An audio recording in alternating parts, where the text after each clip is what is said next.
Good evening and welcome to the final table of the Hendon Championship Malta here at the spring edition of the Malta Poker Festival.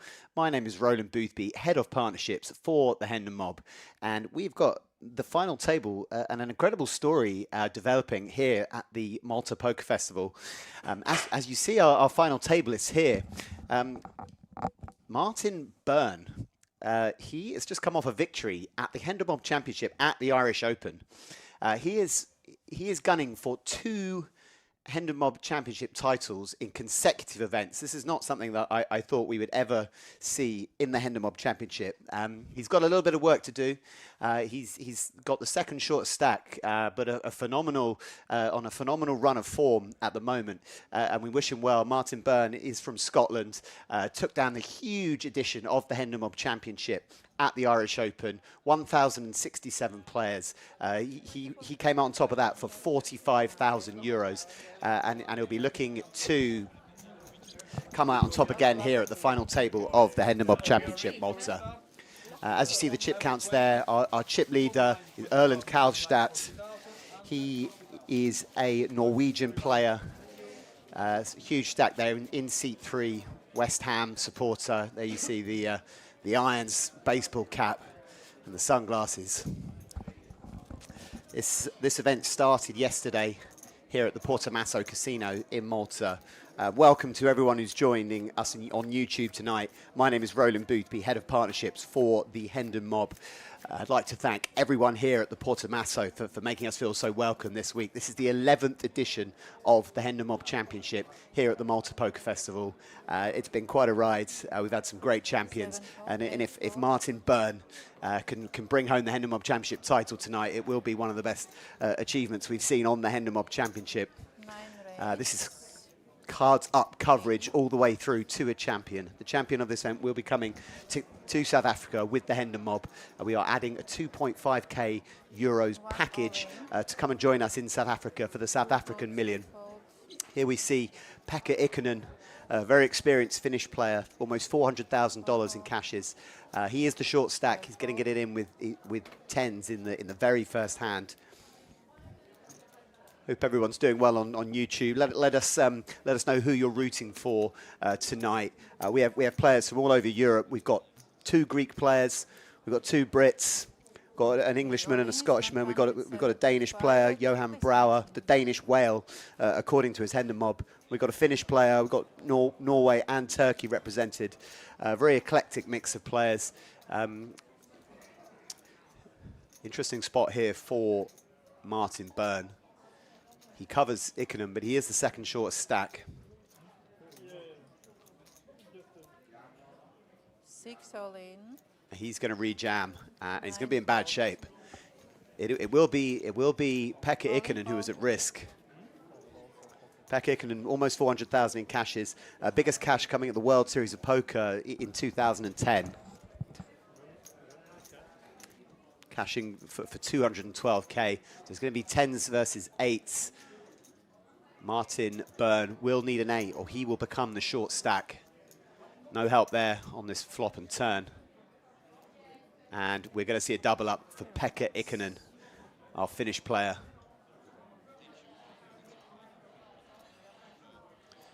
Okay, 170. Let us know who you are rooting for. Got to be some Martin Byrne fans in the chat. He had a sizable contingent on his rail in Dublin. That incredible victory. 1,067 players at the Hendon Championship Dublin, all in a single day. The record for the biggest ever championship, Hendon Championship, where a single flight has accommodated all the players. So you see Martin Byrne there dropping down to 6 big blinds. He will become the short stack.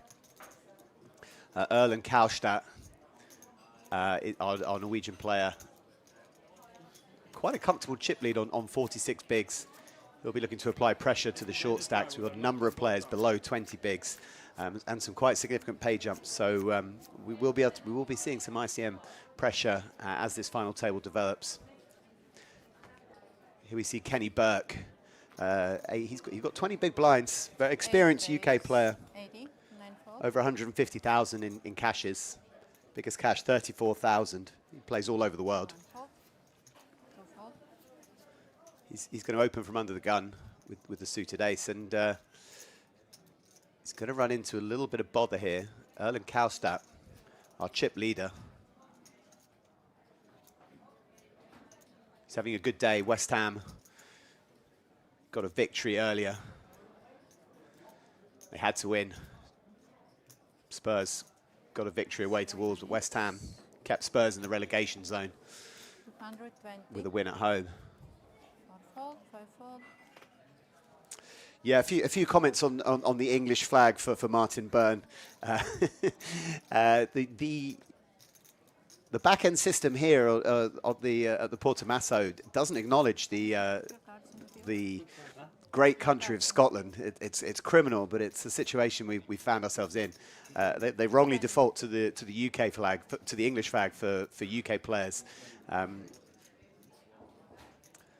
I think with the hot streak of form we've been seeing for Martin Byrne, it's a small price to pay for back-to-back Hendon Mob Championship final tables.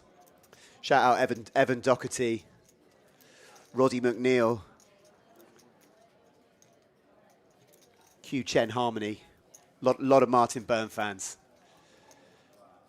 As we see this 3-bet here from Erland Kstat.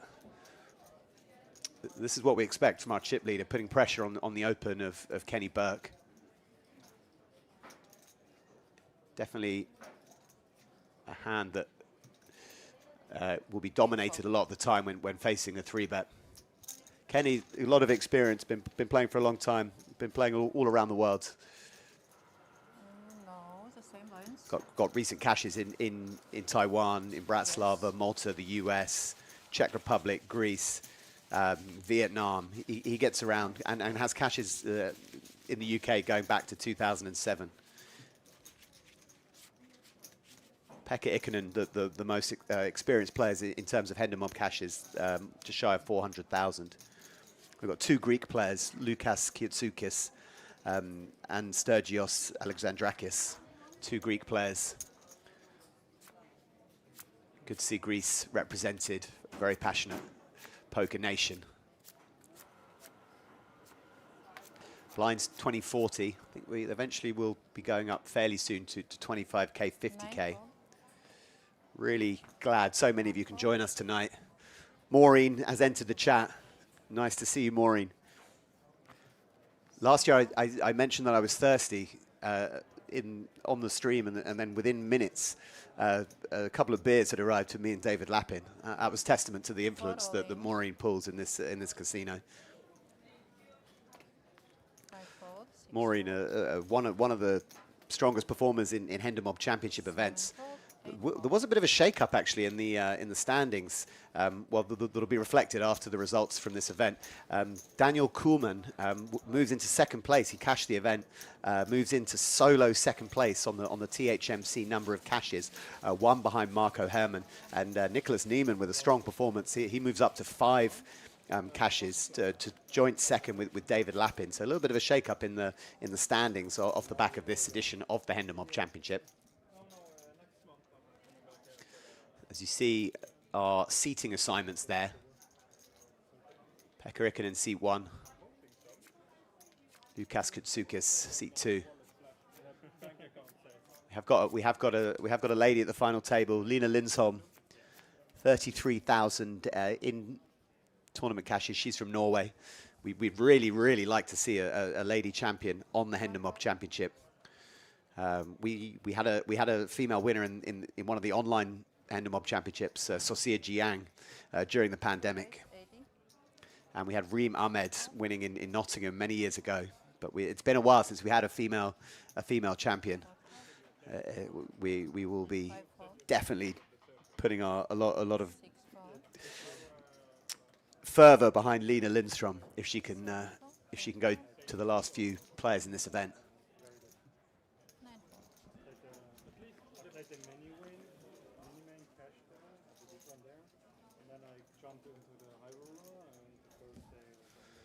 Winner will take home €10,560. 242 players ponied up for the Hendon Mob Championship here at the spring edition of the Malta Poker Festival.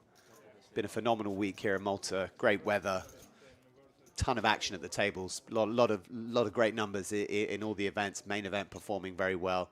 Strong contingent of Brits over as usual. Everyone enjoying themselves. You can't really beat Malta in late April. Just such a nice time to be on the island. Weather's not too hot. Sun's out, and really nice to play some poker and also catch up with friends and people from the poker community here in Malta. Always great to be associated with the Malta Poker Festival, as we have been since day one. So pocket fives folded under the gun there. That is becoming quite a common trend at these final tables where ICM pressure is pretty great. You see players electing to muck small pairs in early position. They face a lot of trouble when three bets arrive.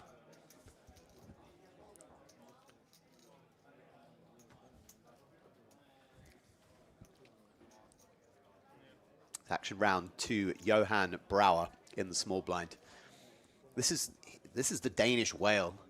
I do wonder whether this was a nickname he's given himself or whether some friends or acquaintances have given him that particular nickname. He's going to raise small to big with the Queen 3, and I think he's going to meet some resistance from Pekka Ikonen, and Pekka Ikonen is not going to allow his big blind to be chiseled away at when he's holding King 10 suited, and he jams and gets that through. I think a pretty well played hand. I don't hate the open from Johan.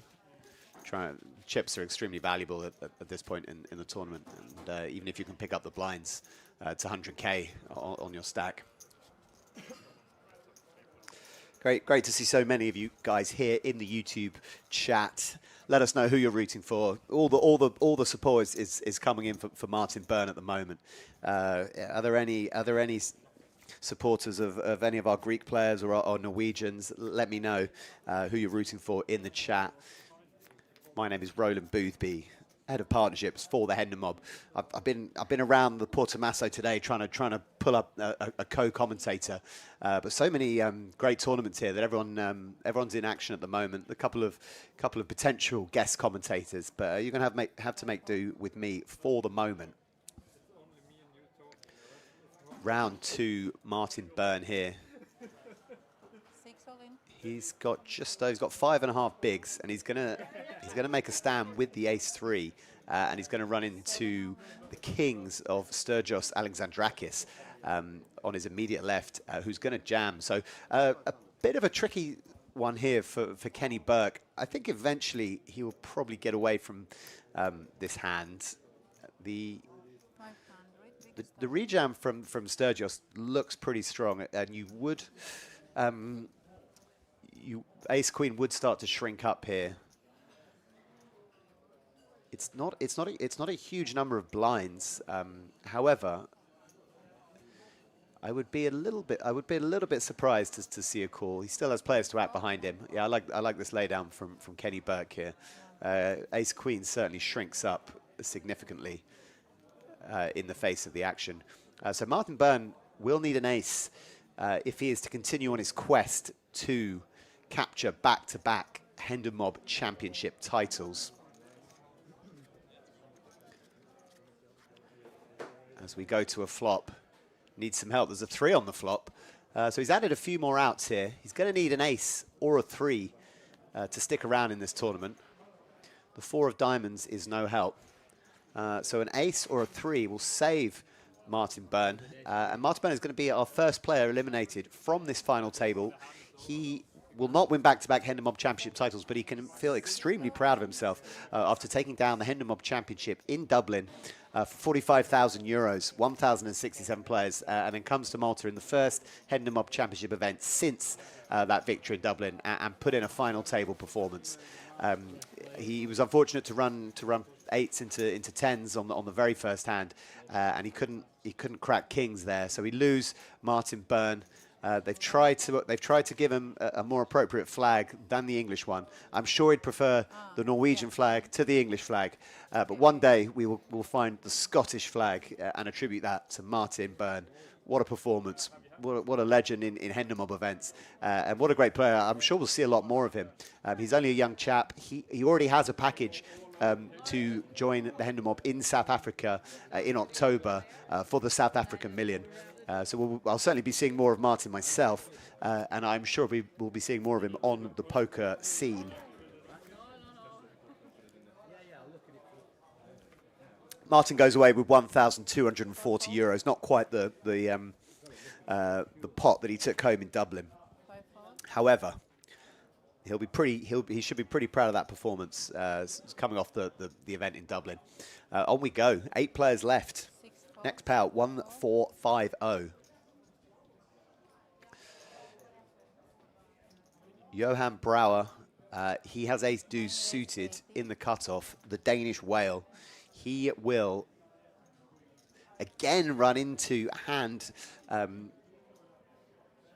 in the hands of Pekka Ikonen.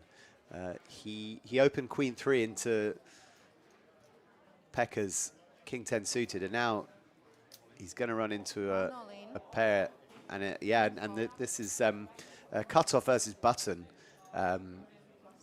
Pekka can feel pretty comfortable about getting 14 bigs in with pocket fives against the cutoff open. So another well played hand, and Johan Brower loses a few chips there, but he's still a pretty comfortable stack. Certainly was with 2 tables left had the biggest stack at his table, was playing very aggressively.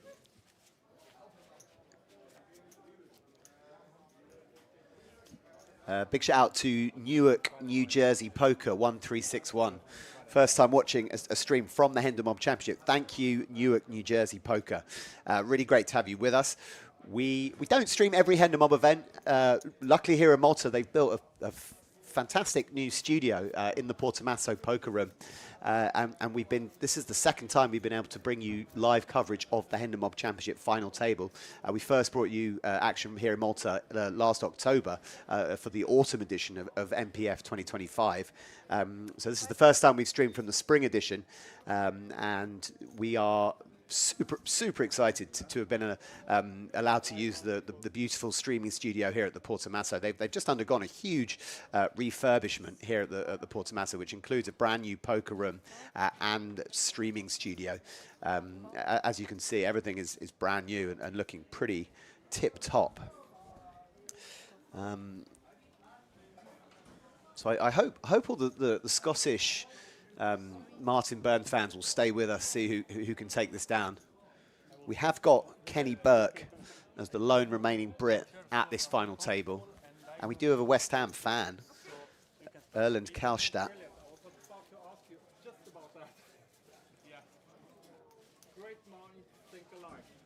A little bit of a readjustment taking place. Then I go here for C6? Okay.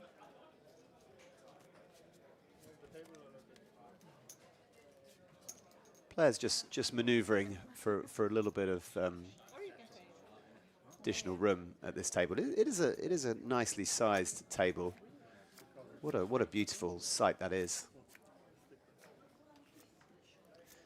8 players left in the Hendon Mob Championship. Ton of great events here at the Malta Poker Festival. We have the APAT Championship playing down to a winner in the Spinola room. There's a mystery bounty going on in the upstairs room. 240 odd runners last time I checked. Another big flight for the main event. Malta Poker Festival main event has a 500,000 guarantee for the first time for the spring edition. And that event looks like it'll smash through the guarantees. Updates on Poker News of the main event with the brilliant Richard Hayes.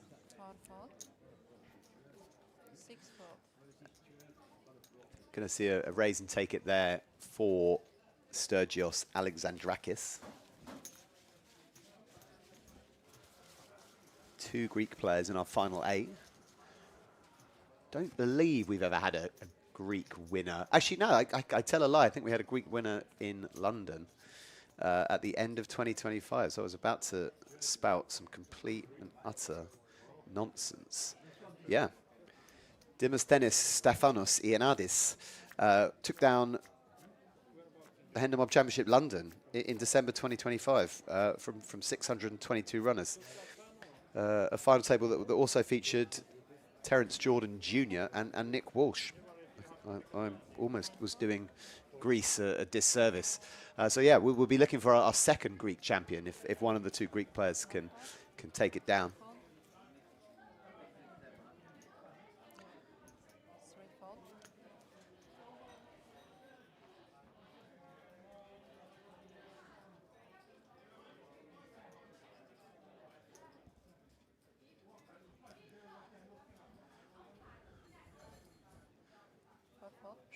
Meister.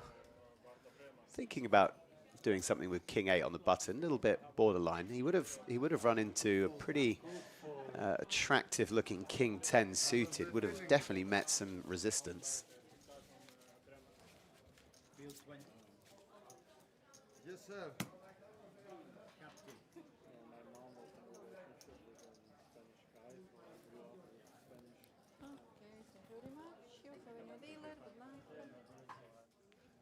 If you want to find out more about Hendon Mob Championship events, go to the Hendon Mob Championship website.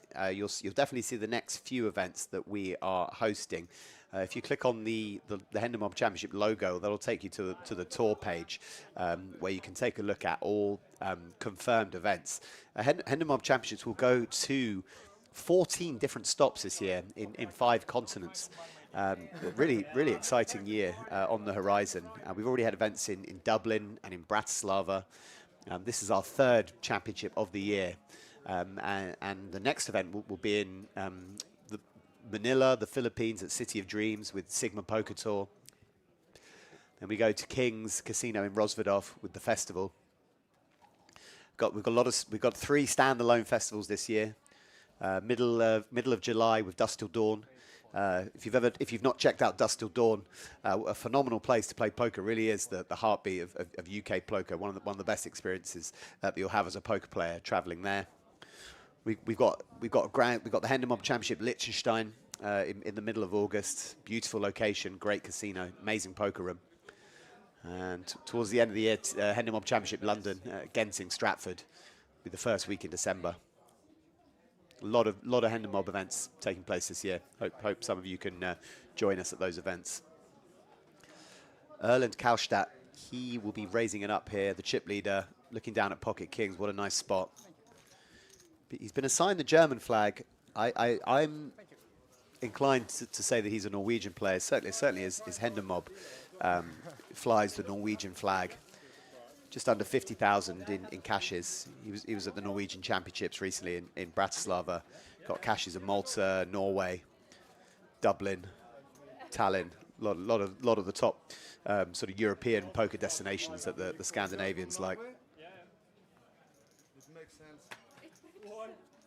My wife is from Norway. Your wife is from Norway? Yes, these countries, I'm from Greece. I have never tried them, and it's her favorite. And she's like, it's the best. You can try it. And I'm like, I can do it. I'm sorry, but it's too much. 8 players left. Yes. Pekka Ikonen Okay. picked up King Jack suited under the gun. He will definitely be opening. I don't think there's any Finnish player on the planet who would muck a suited King Jack in early position. He's got to get through the chip leader and the rest of the table.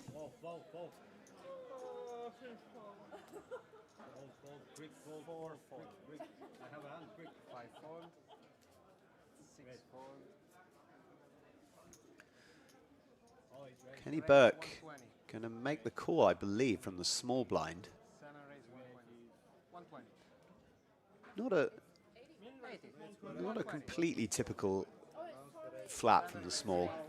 A lot of the time we see players electing to fold or 3-bet a hand like this from the small blind. It doesn't flop particularly well. But Kenny is not a doesn't look like a man who's ready to be pushed around or ready to fold an ace. And he's actually put in the 3-bet from the small blind, which I prefer. And he's actually going to put Johan Brower, the Danish whale, into a pretty tough spot with ace jack. I think ace jack probably has to go in the bin here. And a tough decision back on Pekka Ikonen with a very nice looking hand, but he's pretty shallow here.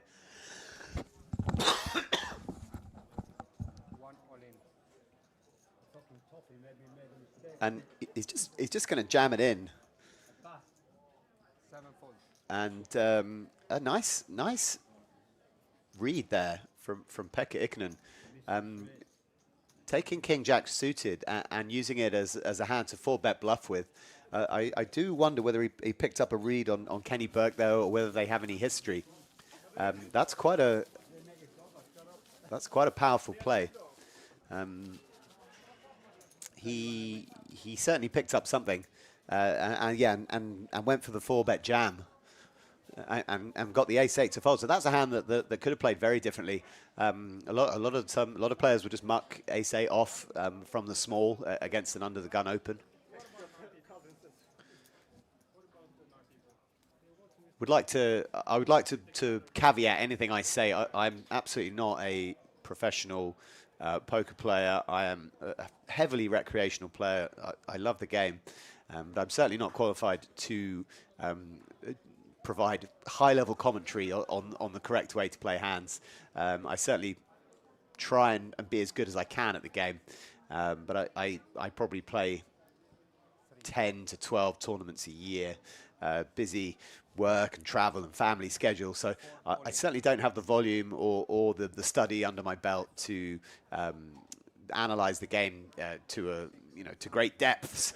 But I'm going to try and do my best to call the action and to give my own opinion on what's happening. I certainly have a decent amount of experience at this sort of buy-in level. Definitely, mostly playing tournaments in the sort of 200 to 500 range when I do pony up. So we're gonna see certainly an all-in occurring here. Lukas Kitsukis has opened Meister. He's jammed for about 12 bigs with pocket nines, and he's going to run into the ace-king of Pekka Ikonen. And we're going to see a classic race for 1 million, just over 1 million chips.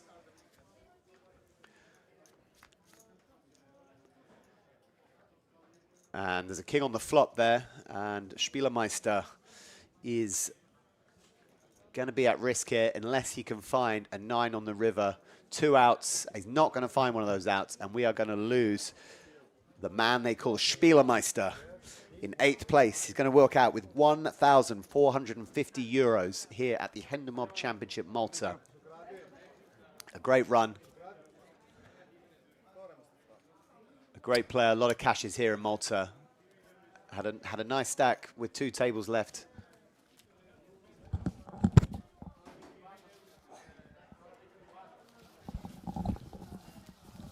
And there you see it. Meister walks away with 1,450 euros. Meister, I believe, is from Turkey. I had a chat with him earlier in the tournament. He's been assigned the Norwegian flag. He won't mind. He's heading to the cage to pick up 1,450 euros. And we are 7 left in the Hendon Mob Championship Malta. Let us know where you are watching from. We've just broken through the 3-figure mark on the live stream. If you are watching and enjoying what you're hearing, tell your friends, share it in all your poker WhatsApp groups. This is the Hendon Mob Championship final table here at the Malta Poker Festival. My name is Roland Boothby, Head of Partnerships for the Hendon Mob. I travel to a lot of the Hendon Mob Championships. You'll often find me around these events. The Hendon Mob Championship started here at the Malta Poker Festival in 2018, and since then we've grown exponentially, taking the championship to many different countries and many corners of the world. 5 continents this year. We've been to South America, we've been to Africa. In about a month's time, we're going to be our first ever Asian championship. that we run directly. The Hendon Mob Championship, Manila, with Sigma Poker Tour, brand new event at the City of Dreams, phenomenal venue in Manila. Hope some of you can join us over there if you happen to be in the Asian region. Kenny Burke is going to raise it up here in the cutoff, ace deuce, and he's going to run into it again. Pekka Ikonen is certainly not one to shy away from big confrontations. We just saw 4-bet jamming the King Jack of Diamonds versus the Kenny Burke 3-bet. And against this open from the cutoff, and I've been proved wrong.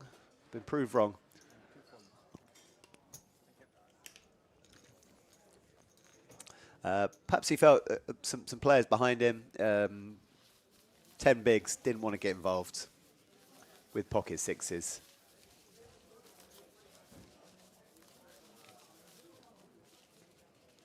In terms of total cash won by these players, Pekka Ikonen's out there with almost 400,000 US dollars. Kenny Burke 154,000 on his Hendon Mob. Martin Byrne off the back of that win in Dublin, 159,000, just shy of 160,000 on his Hendon Mob. So there were three, as we came into this final table, there were three players in the six-figure club on Hendon Mob. A number of players have in the sort of $40,000 to $80,000 region.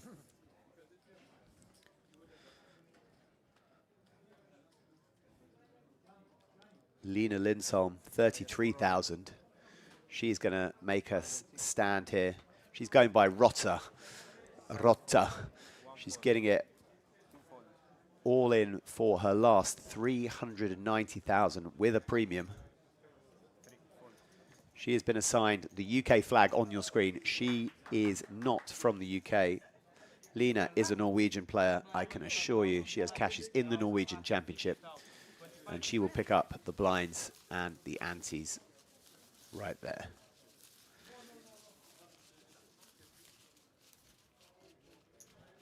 See, a couple of the nationality flags are a little off, but I will keep you abreast of where I believe these players are from. I have spoken with some of them as we play down to a final table in the Spinola room upstairs.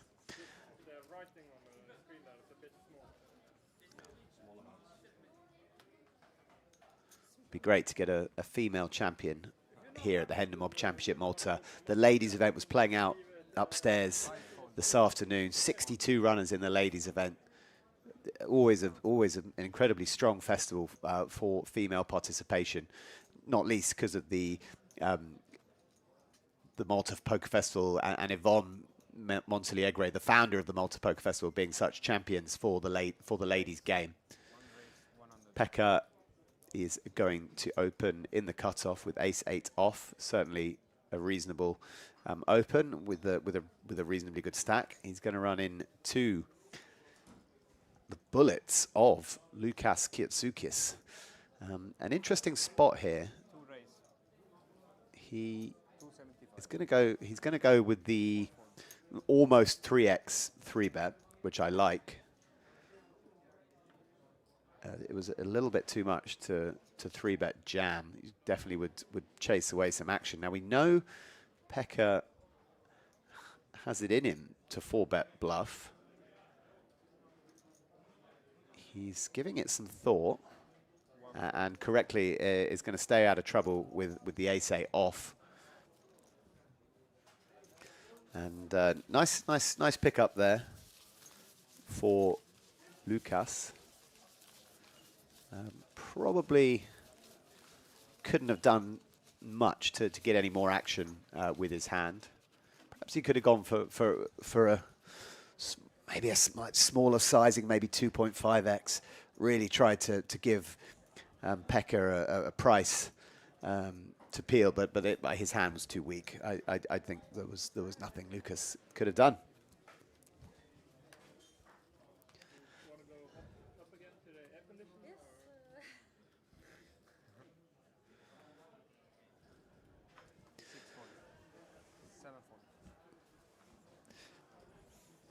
Big shout to anyone who's joining us in the last few minutes.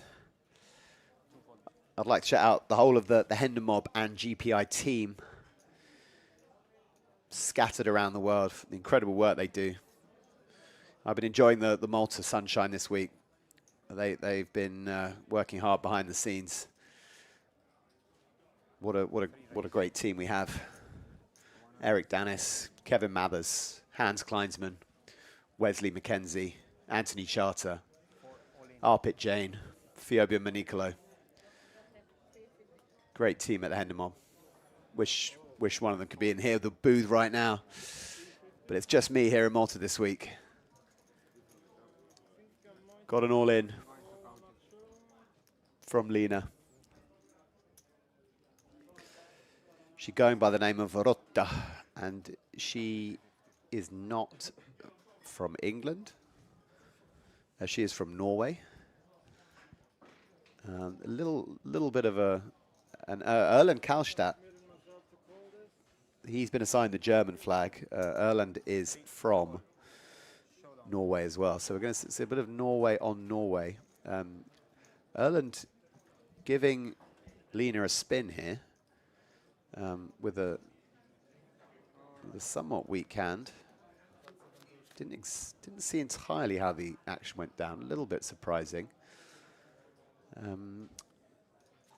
Erland has flopped a gut shot to go with his live pair outs, and he's paired up on. Oh, excuse me. There was a 10 on the flop. Apologies. And Rotta is going to double up to 850k. Bit of a sweaty flop, and I missed the 10.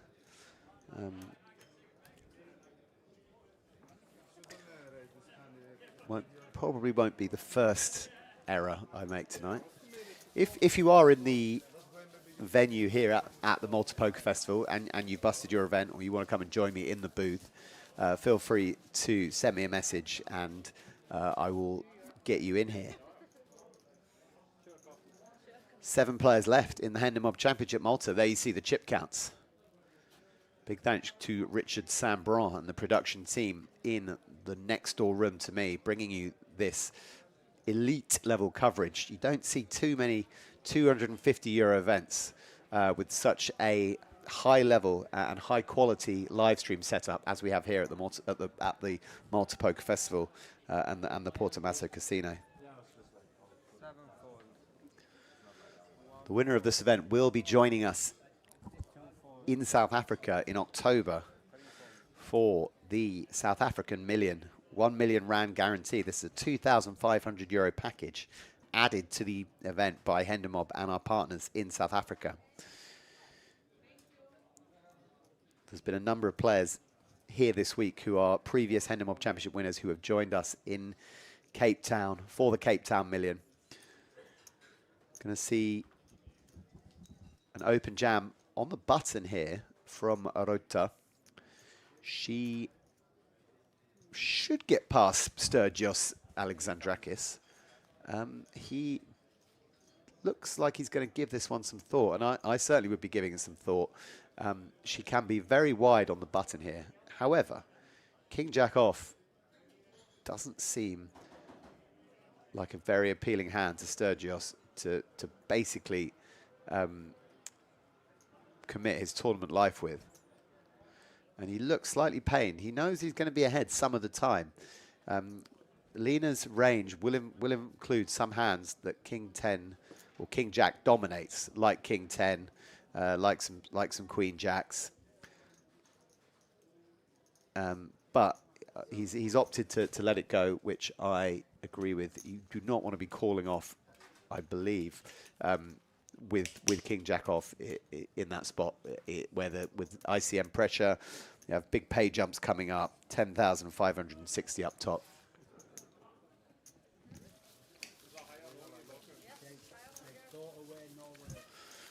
Now you see the chip counts.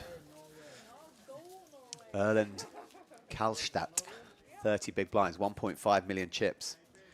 He's been the chip leader for some time.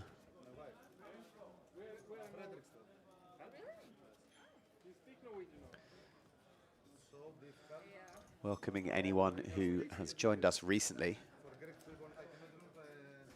Do we have any supporters of Pekka Ikonen, Lukas Kietsukis, Erland Kstat, Lena Lindholm, Sturgios Alexandrakis, Kenny Burke, Johan Brower?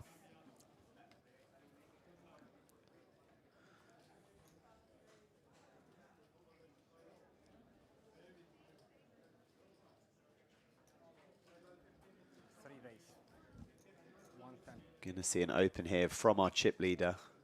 He has picked up a premium hand, and we are going to see, I believe, a flip for a considerable number of chips here. Alexandrakis will either be 3-betting or 3-bet ripping here, I believe. He's just going to have a count. Okay, he's going to put in a sort of fairly committing. Okay, no, he's all in. And he's going to get looked up here. And this is going to be the biggest pot of the tournament so far. We're going to see over 1.6 million in this pot. And the winner of this pot will absolutely be the chip leader of the Hendon Mob Championship Malta. Will it be Erland Kstat, our chip leader, mounting a monumental surge to a giant stack? Or will Sturgios Alexandrakis out? It's an ace-high flop. The 10s go down in smoke on the flop, and it will be... Oh, and the 10 of diamonds just peels on the turn. What an incredible turn of events there, quite literally. And you can see what it means to him. Super pumps, and the 2 out of there really changes the complexion of this tournament. If that ace-king on that ace-high flop holds, we see a monster chip leader in Erland Kstat. And this has really flipped this tournament on his head. Erland Kstat falls to just under 700,000.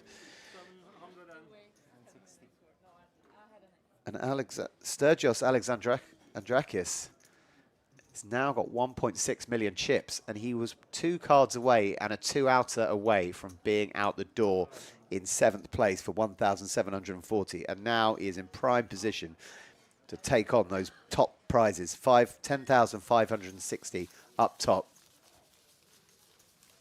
We got some support in. Kenny from Chorley. Now, that's an interesting one. We did have a recent winner from that part of the world, Jeff Duddy, won here in Malta. I believe he's from Preston, and he joined us for the Cape Town Million in South Africa last year. Jeff was a complete legend. He went deep in one of the other events and was great to hang out with, great to chat with. So that Lancastrian, Preston, Chorley region must be a hotbed for players who can perform in Hendon Mob Championships. That's Henry Finley Muay Thai. He's rooting for Kenny Burke from Chorley. Big up the Lancastrians.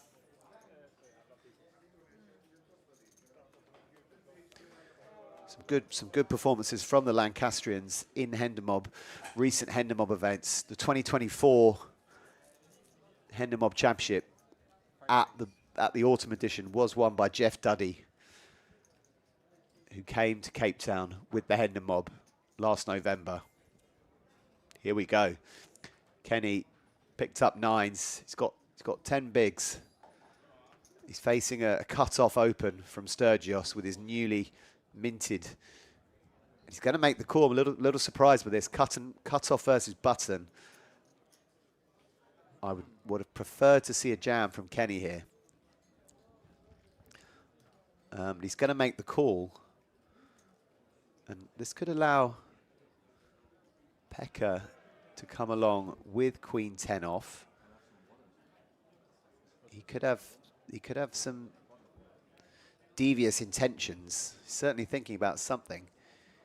He knows that Sturgios could be wide. This call from Kenny will confuse him.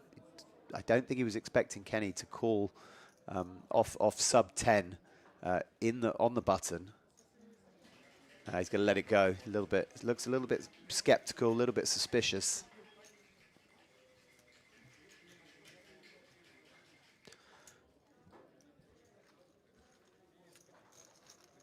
we're going to go to a flop in a slightly unlikely set of circumstances. Kenny is going to be out flopped here. Very disappointing for Kenny. I think if he jams the pocket nines, and he's gonna jam now that he's been out flopped, and this is very unfortunate for Kenny. The one overcard to his nines has flopped. He looks pretty cheesed off with this turn of events. I could perhaps use he's turned the up and down straight draw, needs a 5 or a 10 or a 9. He's hit the 5. And Kenny Burke is going to survive in a spot where he probably should have got the chips in pre, put it to bed, and now he's going to end up with a double up that he wouldn't have got. We're seeing some pretty spicy runouts here at the Hendon Mob Championship Malta. Shout out Nikolai, who is supporting the Danish whale. I really would like to get some more info on the Danish whale. Who came up with the nickname? Does he call himself the Danish whale? Has that been submitted to Hendon Mob by his pals, by his poker crew? It doesn't seem like the name someone would give themselves. People aren't really normally calling themselves whales. So hopefully Nikolai can give us a little bit more insight into the story behind the Danish whale as we see Kenny Burke stacking chips. He's hit runner straight.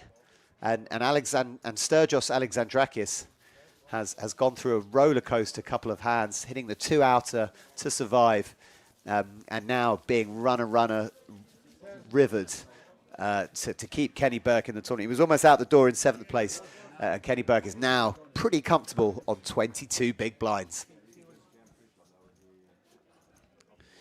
If you're enjoying the stream, folks, feel free to share with your friends. Put it in your poker WhatsApp groups.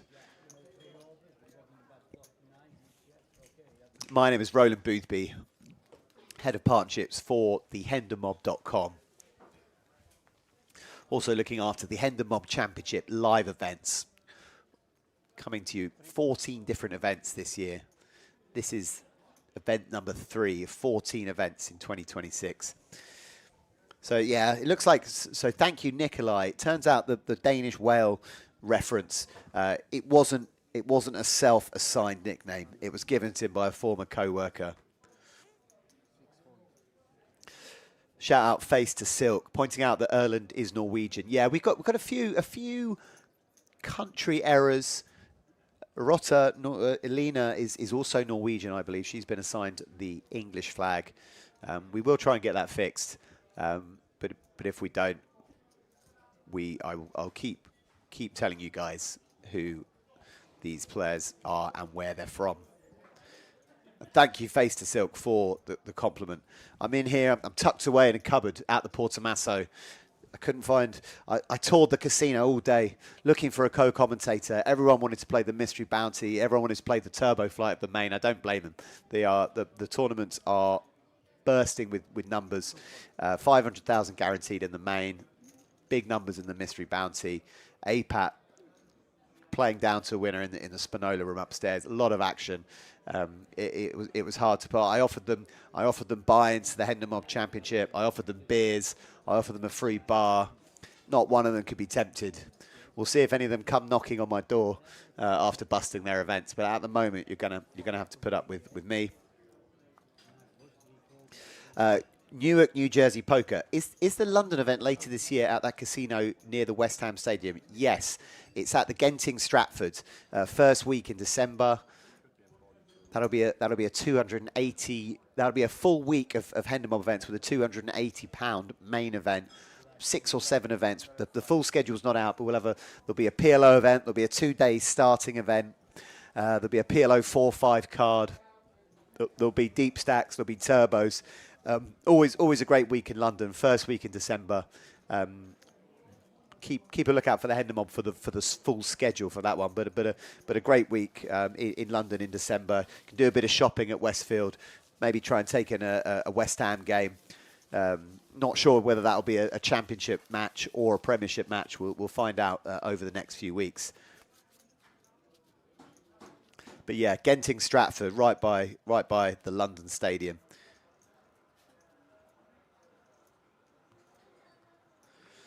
So Jacob Pilgard. Hans helped us make a profile before he had a cash, and your IT asked for a nickname, and he actually suggested the Danish whale himself. Okay, that's very interesting. Yeah, shout out Hans Kleinsman.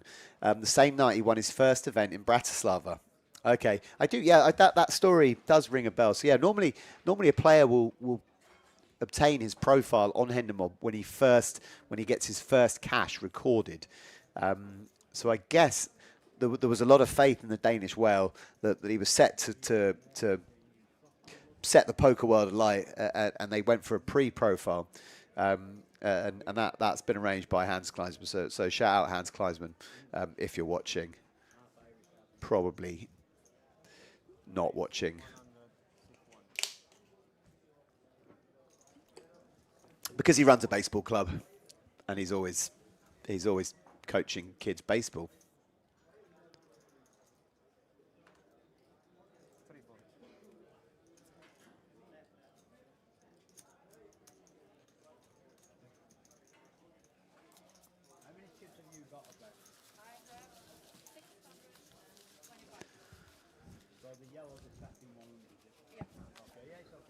So 7 remaining. As you see the VPIP graphic, Pekka Ikonen up there at the top, Lukas Kitsukis. I think we're seeing some pretty solid, good strategy so far. No one's looking to a lot of pre-flop, a lot of the action pre-flop. We're not going to see too many flops at these stack depths. Got some aggression frequency figures for you there as well. But yeah, these players seem aware. They seem aware of ICM. They're looking to pick their spots carefully, and we've seen some spicy runouts. I mean, this is what this is why we all love the game. It's those runners. It's those turn 2 outers. Not fun when you're on the wrong end of them, but just a magical feeling when they go your way and you got 1 foot out the door. So our female player who's going by Rotta, she's from Norway. She's capable of some pretty impressive chip architecture, if that's what you want to call it. She's been building some pretty crazy sculptures throughout the day. The one you see there on your screen now is certainly one of the more impressive ones. She definitely knows her way around a chip stack in terms of building things that are pleasing on the eye.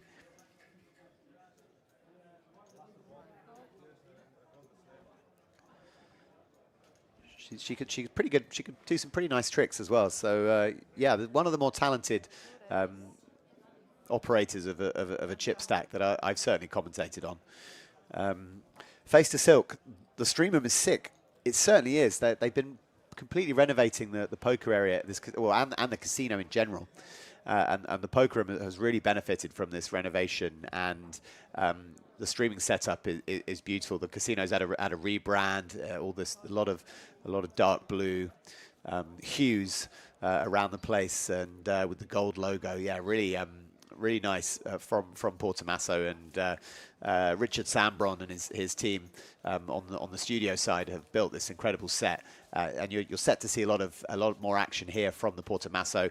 The Malta Poker Festival main event final table will be live streamed for you guys, and lots more to come from Portomasso live poker events and this beautiful studio.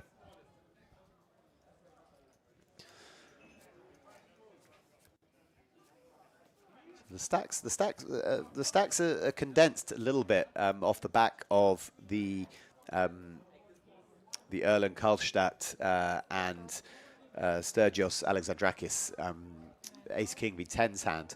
So seeing the stacks a little more bunched.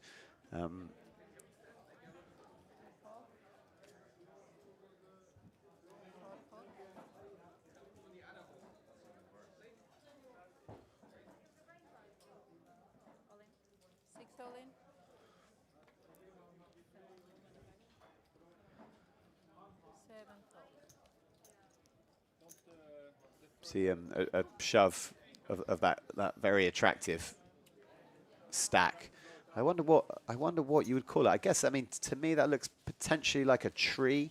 But any suggestions on what that sculpture could be will be gratefully accepted.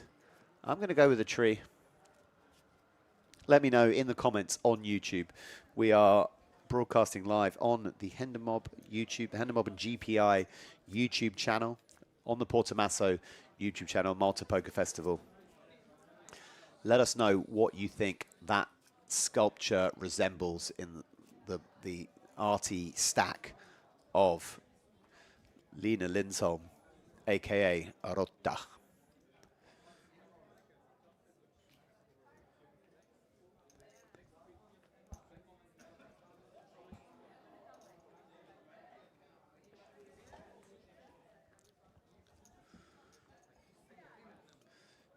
Johan Brower, the Danish whale, has picked up ace-jack under the gun. He's got about 18 big blinds. 9 all in. Trying to decide what to do. He's going to go for the open jam. 2 fold. I think 4 fold. 6 fold. probably a few different ways that you can go with ace-jack off under the gun. 7 fold. He's opted for the 18 big blind jam, and he's going to interesting spot here for Kenny Burke. He's not going to feel 7 thrilled about ace-jack in the big versus an under the gun 18 big blind jam, and I kind of get the I think ace-jack is rarely going to be good. On this occasion, chopping, but I think, I mean, some of the time you'll find yourself in a flip, but I feel like I feel like that it's a okay fold from Kenny Burke. That even though they were chopping, I feel like ace jack isn't performing particularly well against the range that open jams under the gun there. Let me know.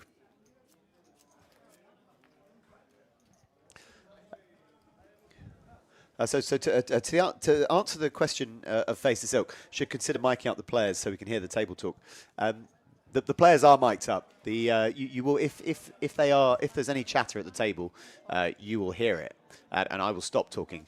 But the players have been pretty quiet thus far. But there is.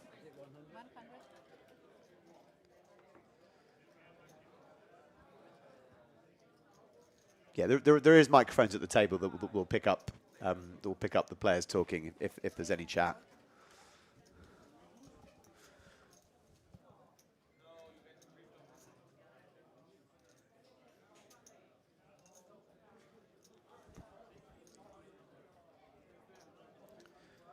See a raise under the gun from Pekka Ikonen here.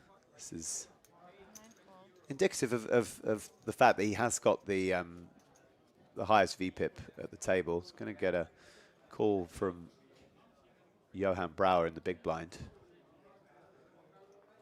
Both players gonna whiff this flop pretty hard. Both of them with overcards. Johan with backdoor spades. If he opted to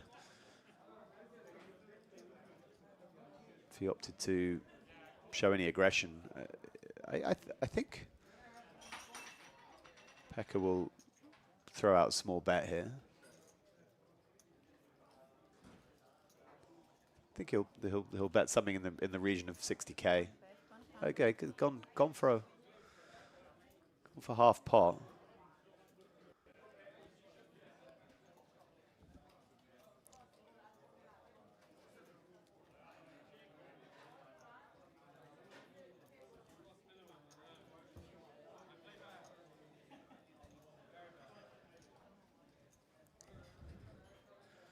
Yeah, Johan knows that this flop should hit the big blinds a little harder than it hits the under the gun opener.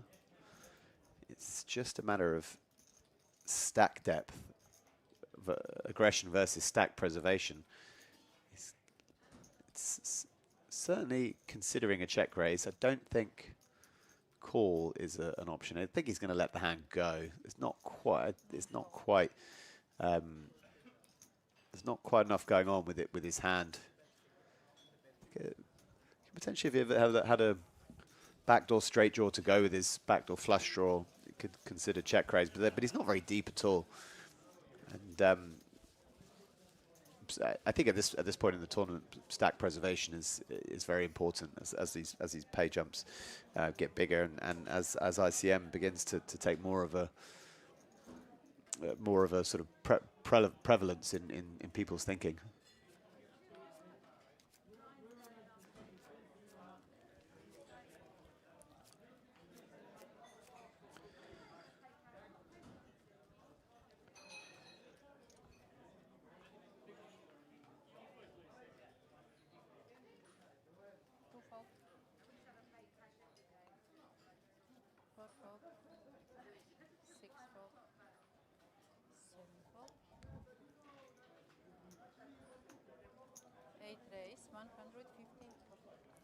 Kenny picking up pocket queens on the button here. What a nice situation. He's going to get through the blinds here. Kenny comfortably up over the 1 million chip mark. He's got a bit of support in the YouTube chat. We've had a fair few British winners over the years at the Hendon Mob Championship events. Kenny would love to add his name to that list of British winners. Very bunched stacks there. 28 big blinds, our chip leader.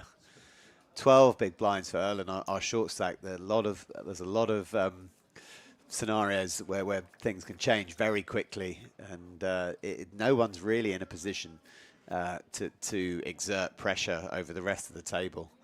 Everyone's just looking to pick up hands and try and be on the right end of those moments where two big hands clash. Talking of big hands, Sturgios Alexandrakis, tens has been kind to him so far. Incredible 2-outer to propel him up well over the million chip mark. He is going to open up to 100K. And I think in this hijack versus button configuration, ace, jack, and tens could have some confrontation here. Johan, the Danish whale, is going to jam button v hijack, and I think we're going to see a fairly quick call. We're going to see tens v ace jack for an absolute pile of chips. Once again, a pot that will propel the winner to the chip lead in this event, in the Hendon Mob Championship Malta. Will tens be kind to Sturgios Alexandrakis? Once again, it's a safe flop with 3 cards below the 10. Johan Brower will be needing help. He will be needing an ace or a jack, or he is out of this tournament. And it's the king. It's safe for Sturgios, and tens have been extremely kind to the Greek player. We lose a player in 7th position, Erland Kstat. Oh, apologies, Johan Brower, the Danish whale, exits the tournament for 1,740 in 7th position. We are down to 6 players in the Hendon Mob Championship, and we have a big chip leader once again, Sturgios Alexandrakis. Pocket tens are the hand for him tonight. Maureen has asked, would they be allowed to make a deal? Absolutely, yes. There have been many deals to close out the Hendon Mob Championship events. The Malta Poker Festival allows deals. These players can chop up the money however they so choose. They would have to leave some back for the winner if they wanted to do any dealing. And the South African package cannot be split. So that would be there has to be one winner of the South Africa package for the 2026 South African Million.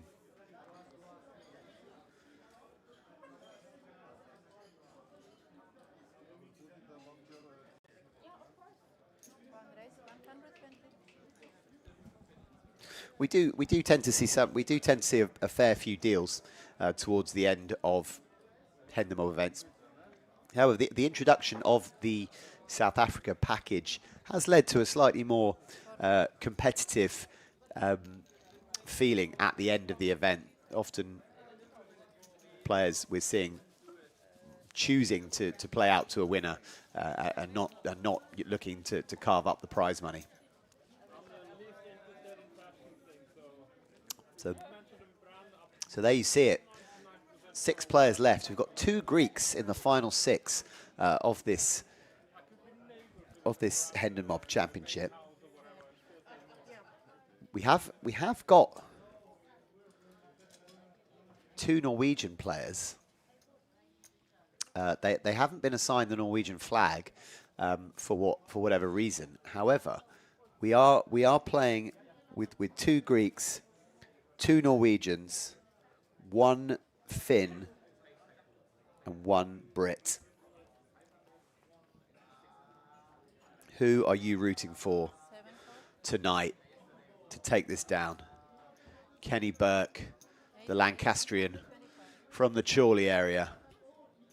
154,000 in cashes. He got his first cash in 2007. This man has been around for plenty of time.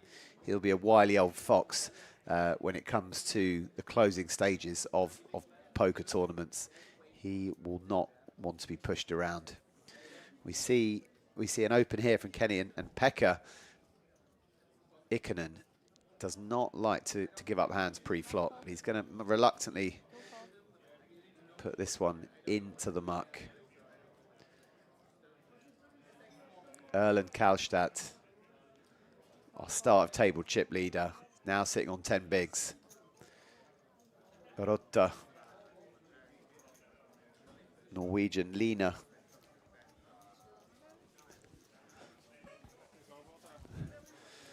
$2,147 for our 6th place finisher. We are down to 6 players.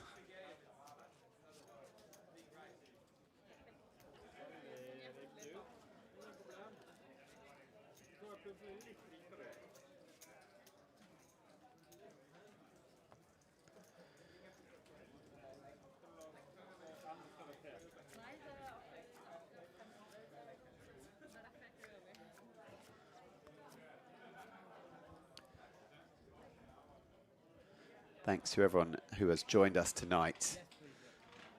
My name is Roland Boothby, Head of Partnerships for the Hendon Mob and the GPI and the Hendon Mob Championship live event circuit. This is the Malta Poker Festival. We've been with the Malta Poker Festival since day one. The first ever Hendon Mob Championship took place here at the Malta Poker Festival. As we see, Erland Kstat, 10 bigs, former chip leader on the button, pocket 5s. He's going to put his chips into the middle. He is from Norway, and he's going to run into pocket aces in the big blind. Sturgios Alexandrakis is a Greek man on a heater.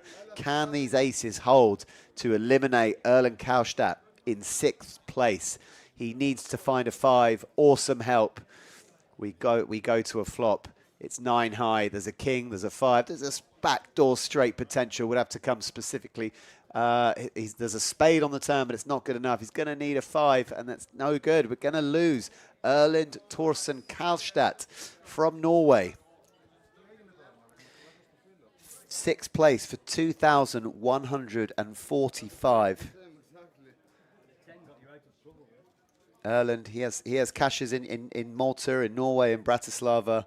Biggest cash, 5,000 so far. So he's gotten somewhat close to that, but not a score that's going to be his biggest cash, but a great performance by Erland, and he can feel very proud of that performance. He came in as chip leader, things did not go his way, but he still departs in a very respectable 6th position here at the Hendon Mob Championship as the blinds go up to 30 and 60k.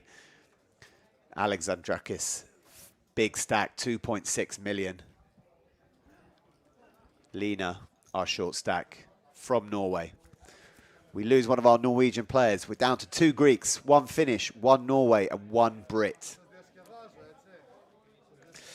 Let us know who you are rooting for to take down the €10,500 top prize and the Cape Town package. Gonna see an open raise. Blinds are up here. Pekka Ikonen. Haven't seen his cards yet. He's raising into two of the bigger stacks. He's got the king 10 off. Sturgios, 7. a man who's was one card away from being out the door. 120 total, yes. 8 call. Gonna see a call here in the big blind from Kenny Burke. Got the king 6 suited. Certainly a hand that can flop reasonably well. But he's whiffed this one pretty hard, and 8 check. Pekka has flopped the up and down straight draw. Would turn the nuts with a queen. I think he's going to put out a bet. No, completely wrong. He's going to check. Perhaps thinking that this flop hits the range of the big blind and certainly doesn't want to get check raised or check jammed on and not be able to realize his equity in the hand. So I don't mind this check. It's certainly a dynamic board, and having witnessed Kenny Burke to be a somewhat unpredictable player, he's opted with the check back, and now he has to decide what to do on this 4 of diamonds turn. He's going to go for the delayed c-bet. I like this, and it's going to get through. I don't think Kenny Burke will look to put any more chips with this hand. He's a playable pre-flop hand.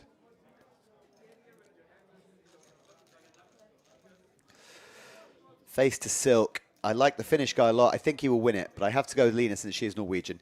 Yeah, this Pekka Ikonen is a very impressive player, very calm and very collected. Keeps the aggression up, but and certainly a thinking player as well. He's not wild, not blindly aggressive, but analyzes each spot on its merits. So he's been very impressive. But we would definitely all like to see a lady champion here on the Hendon Mob Championship.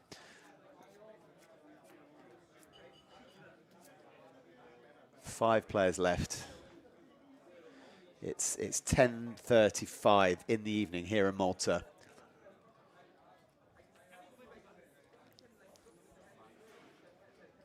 We are playing down to a champion here in the studio. 6 fold. 7 fold. We see the open from Łukasz Kietzukis, 9-10 suited. Kenny Burke, definitely not a player who's easy to predict. You can never be entirely sure what he's going to do.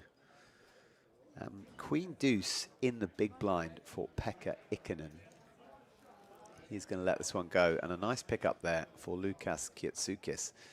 We're seeing strong stacks in front of both Greek players. Maureen is indeed rooting for the first female THMC champion.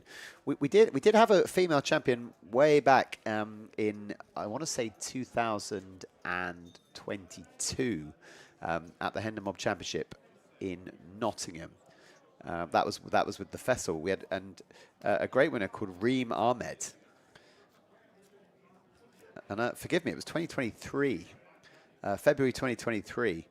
She took down the Hendon Mob Championship from a field of 384 players to become our first ever live female champion. And of course, Sophia Jiang. 7 fold. 8 fold.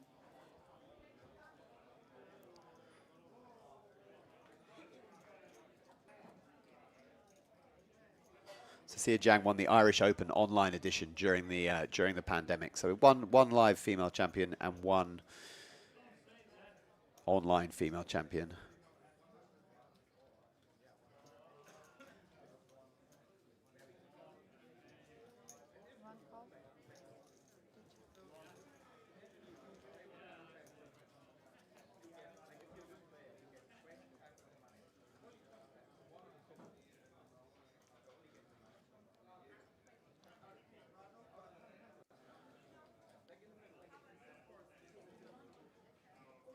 One check.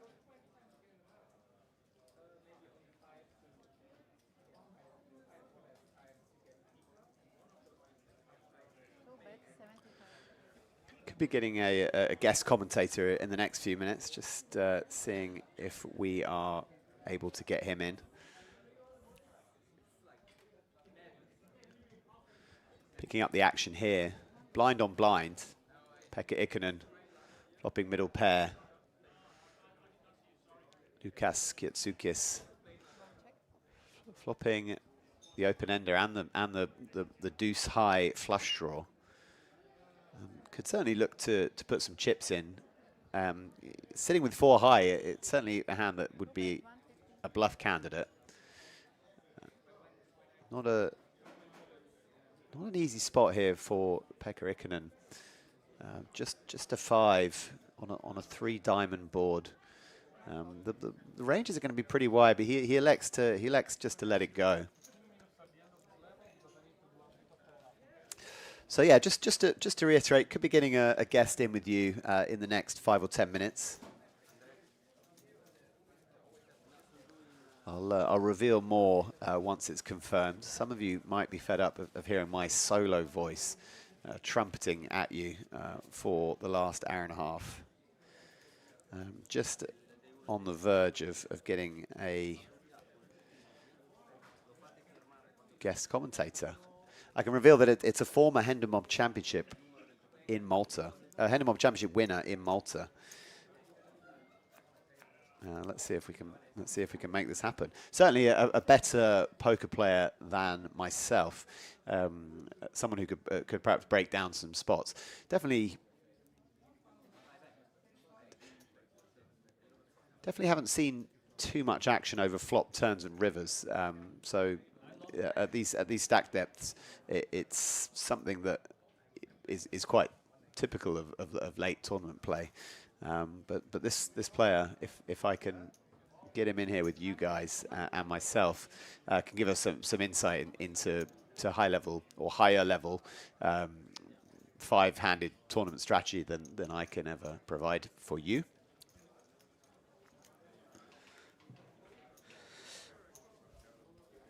It's not Nicholas Niemann, who is a former champion who did run deep in this event, busting eventually in 12th for a strong performance. It is a former Hendon Mob Championship Malta champ, and more will be revealed. This player is from Germany. On we go, 5-handed here at the Hendon Mob Championship Malta.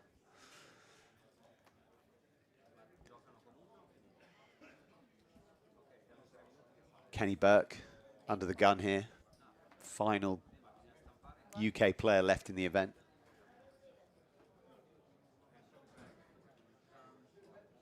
Lucas gonna muck the 10-7 suited, and Lena, aka Rota, is going to give a walk to Lucas. Or Sturgios, forgive me.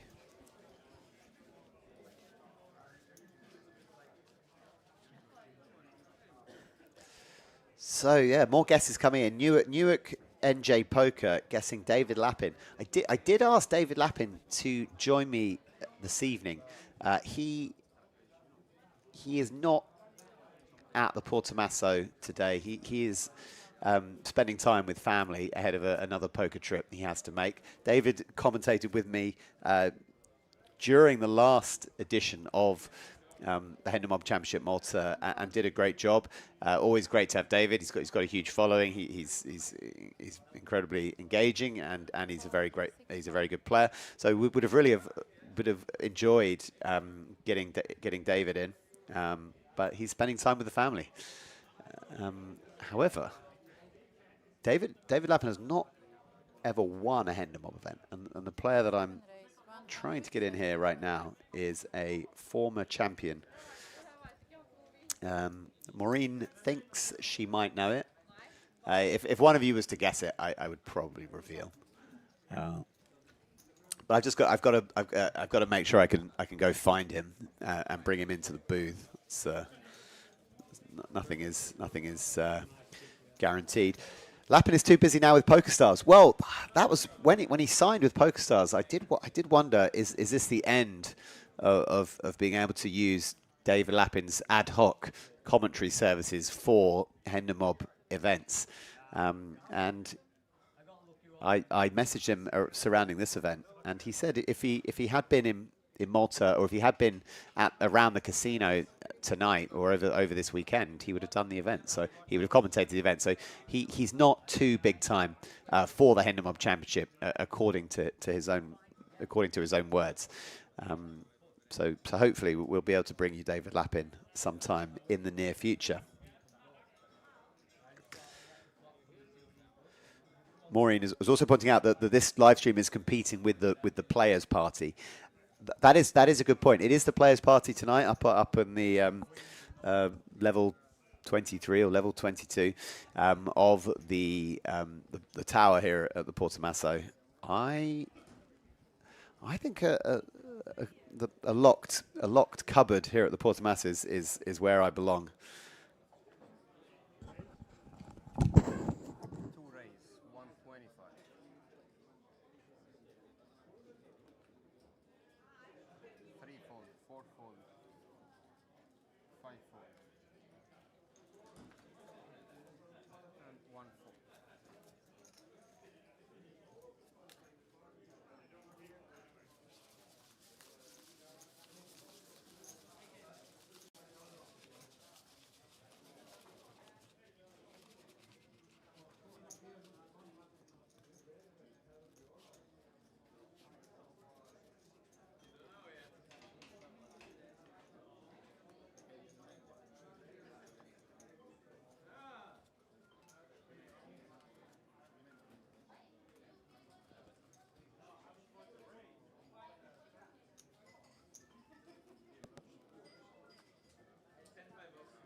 Well, I promised you guys a guest commentator, and I have delivered. It is my pleasure to be joined by former Hendon Mob champion Florian Burke of Germany. Florian, thanks for coming to join me in this little cupboard. How you doing, and how are you enjoying the Malta Poker Festival so far? Yeah, for me it's a pretty tough series so far. Don't run this good, but like always, it's a pleasure to be here, and it's amazing. I'm playing the mystery bounty at the moment, and we're gonna have a dinner break now. So I have like 45 minutes where I can join you. Well, thank you for coming to join us. I think the guys are definitely getting fed up of my voice. We're down to 6 in the Hendon Mob Championship, 242 runners. You've won one of these events yourself. What are the kind of strategic considerations as you get five-handed in a tournament like this? Sort of big pay jumps, shallow stacks. What are you thinking about if you're one of these players? I mean, it always depends on like how much ICM is worth for you, I guess. Like you said, it's pretty shallow. I don't know the average now and the blinds, to be honest, because I just jumped in here. I'll bring you up to speed as good. So we're at 30-60. So Pekka here, Pekka Ikonen, he's just over 20 bigs. We'll pull up the graphics shortly. Yeah, I guess it's probably a push-fold strategy most of the time. We're going to see a lot of all-ins, I guess. I don't know the dynamics, of course, but yeah, I would say very much push-fold in this. Tell me and the guys watching a little bit about your poker experience. We first met a couple of years ago when you won the Hendon Mob event here in Malta. Since then, you've been traveling the world quite a lot. You've had some pretty big scores. just talk to me a little bit about your kind of where your poker career has gone and kind of how the last few years have been for you in terms of your travel and in terms of your tournament experience. It's was amazing. Like when we met the first time, I was just like a recreational player, just played for fun. Had my first cashes, my first tournament wins, and then in November 2024, a thing in my job changed, and I decided to take a break from my job and just see if the poker thing works for me, and it worked pretty well so far. So now I'm pretty much traveling the world. I was in Brazil this year for the BSOP and just play cards. So we're gonna see an all-in, but it's gonna be probably a chop. Probably going to be a chop. So Lena is actually a Norwegian player, our last female player in the event. Are we going to see any spiciness? A free roll for the ace 9 with the ace of diamonds, but no sweat for Lena. Boring. We're going to see a tame. The king on the turn would be a sweaty card. Yeah, the king of diamonds coming one card earlier would have been nice. Maureen says hi in the chat. Florian. So Florian was a big success story for us here at the Hendon Mob. He won his package to Cape Town 2 years ago in Malta. He came to Cape Town and he had a super deep run in the Cape Town Million, representing us and representing the Hendon Mob winners really well. What are your recollections of that trip and that experience going deep in the Cape Town Million? I can recommend any player to come to South Africa to play. It's so much fun, and obviously the package helped a lot. But yeah, I got third in this event.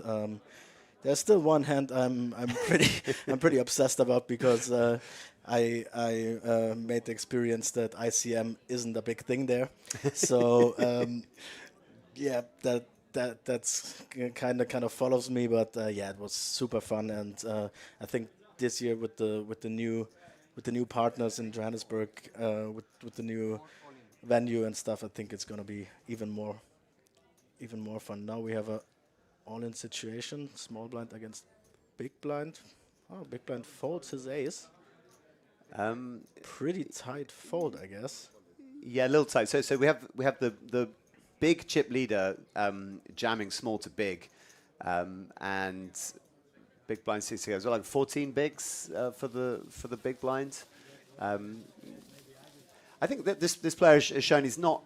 He's a little unconventional. It takes lines that are a little bit different to I guess, sort of conventional wisdom. But he's still in there with. Okay, it's 15. So 15 bigs. I think he probably felt uncomfortable calling off with a hand that's often going to. I mean, it's close. It's close. It's not a snap call. I think it's reasonable to fold. It's reasonable to call, but. Like I said, we don't know how much these pay jumps mean to the players. Yeah. Like obviously, it's not the biggest tournament, but for don't get me wrong, like 2,000 euros or something is big money. But for some people, it's more, and for some people, it's probably less. So, yeah, if ICM matters here, then you should have not bust before the 11 big blind stack busts. Now we see another all in with ace 8 suited. Probably gonna fold queen 10, I guess.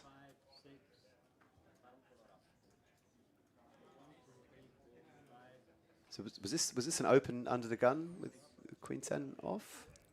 Queen 10 opened under the gun. Okay. And a three bet jam from the small blind, shoved, 15 bigs. I think it's a pretty clear fold, to be honest. Yeah, and he does it.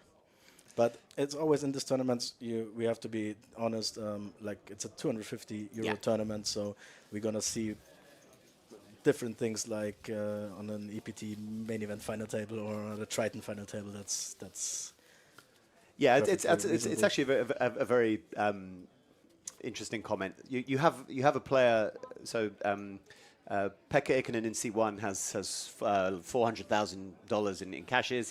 He has a very deep run in a World Series bracelet event, cashing for 212K. So and his experience in big events going back many years.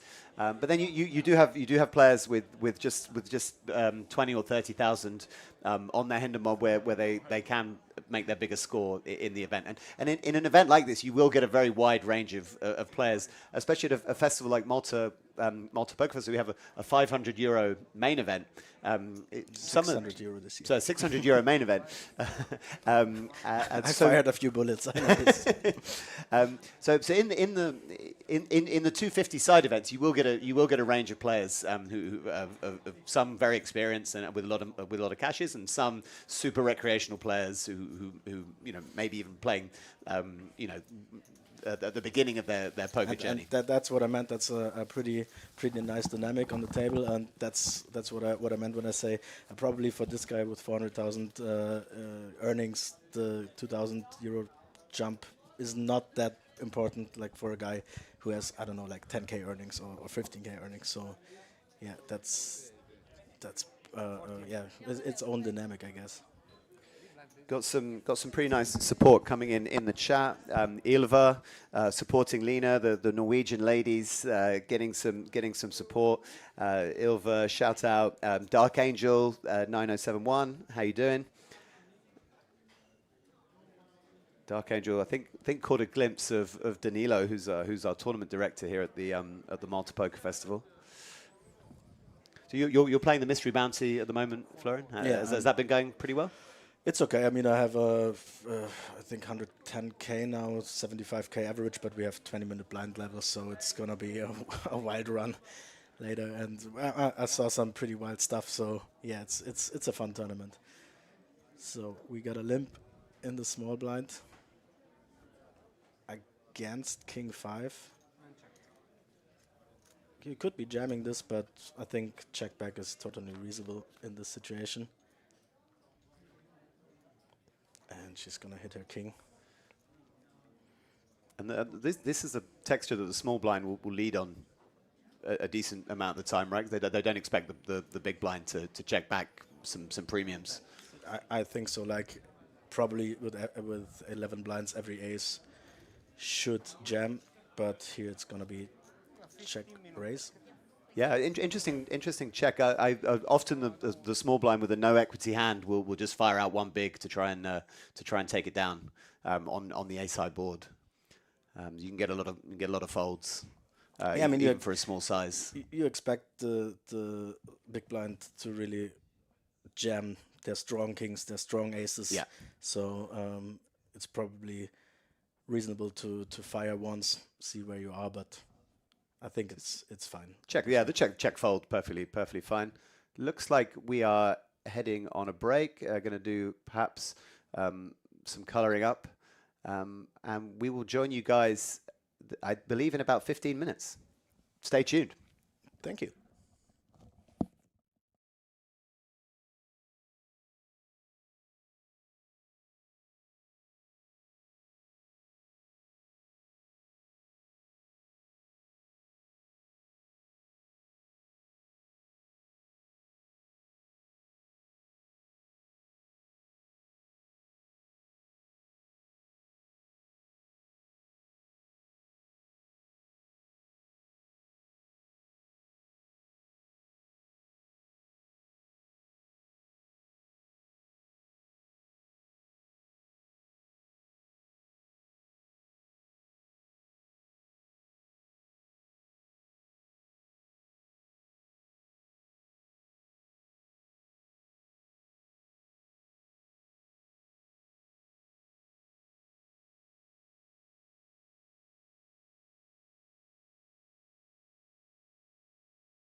Hello and welcome back to the final table of the Hendon Mob Championship Malta here at the Malta Poker Festival in our live streaming studio at the Portomasso Casino.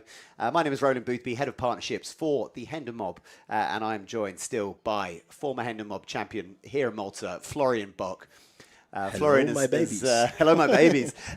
Florian's been kind enough to join us on break of the Mystery Bounty.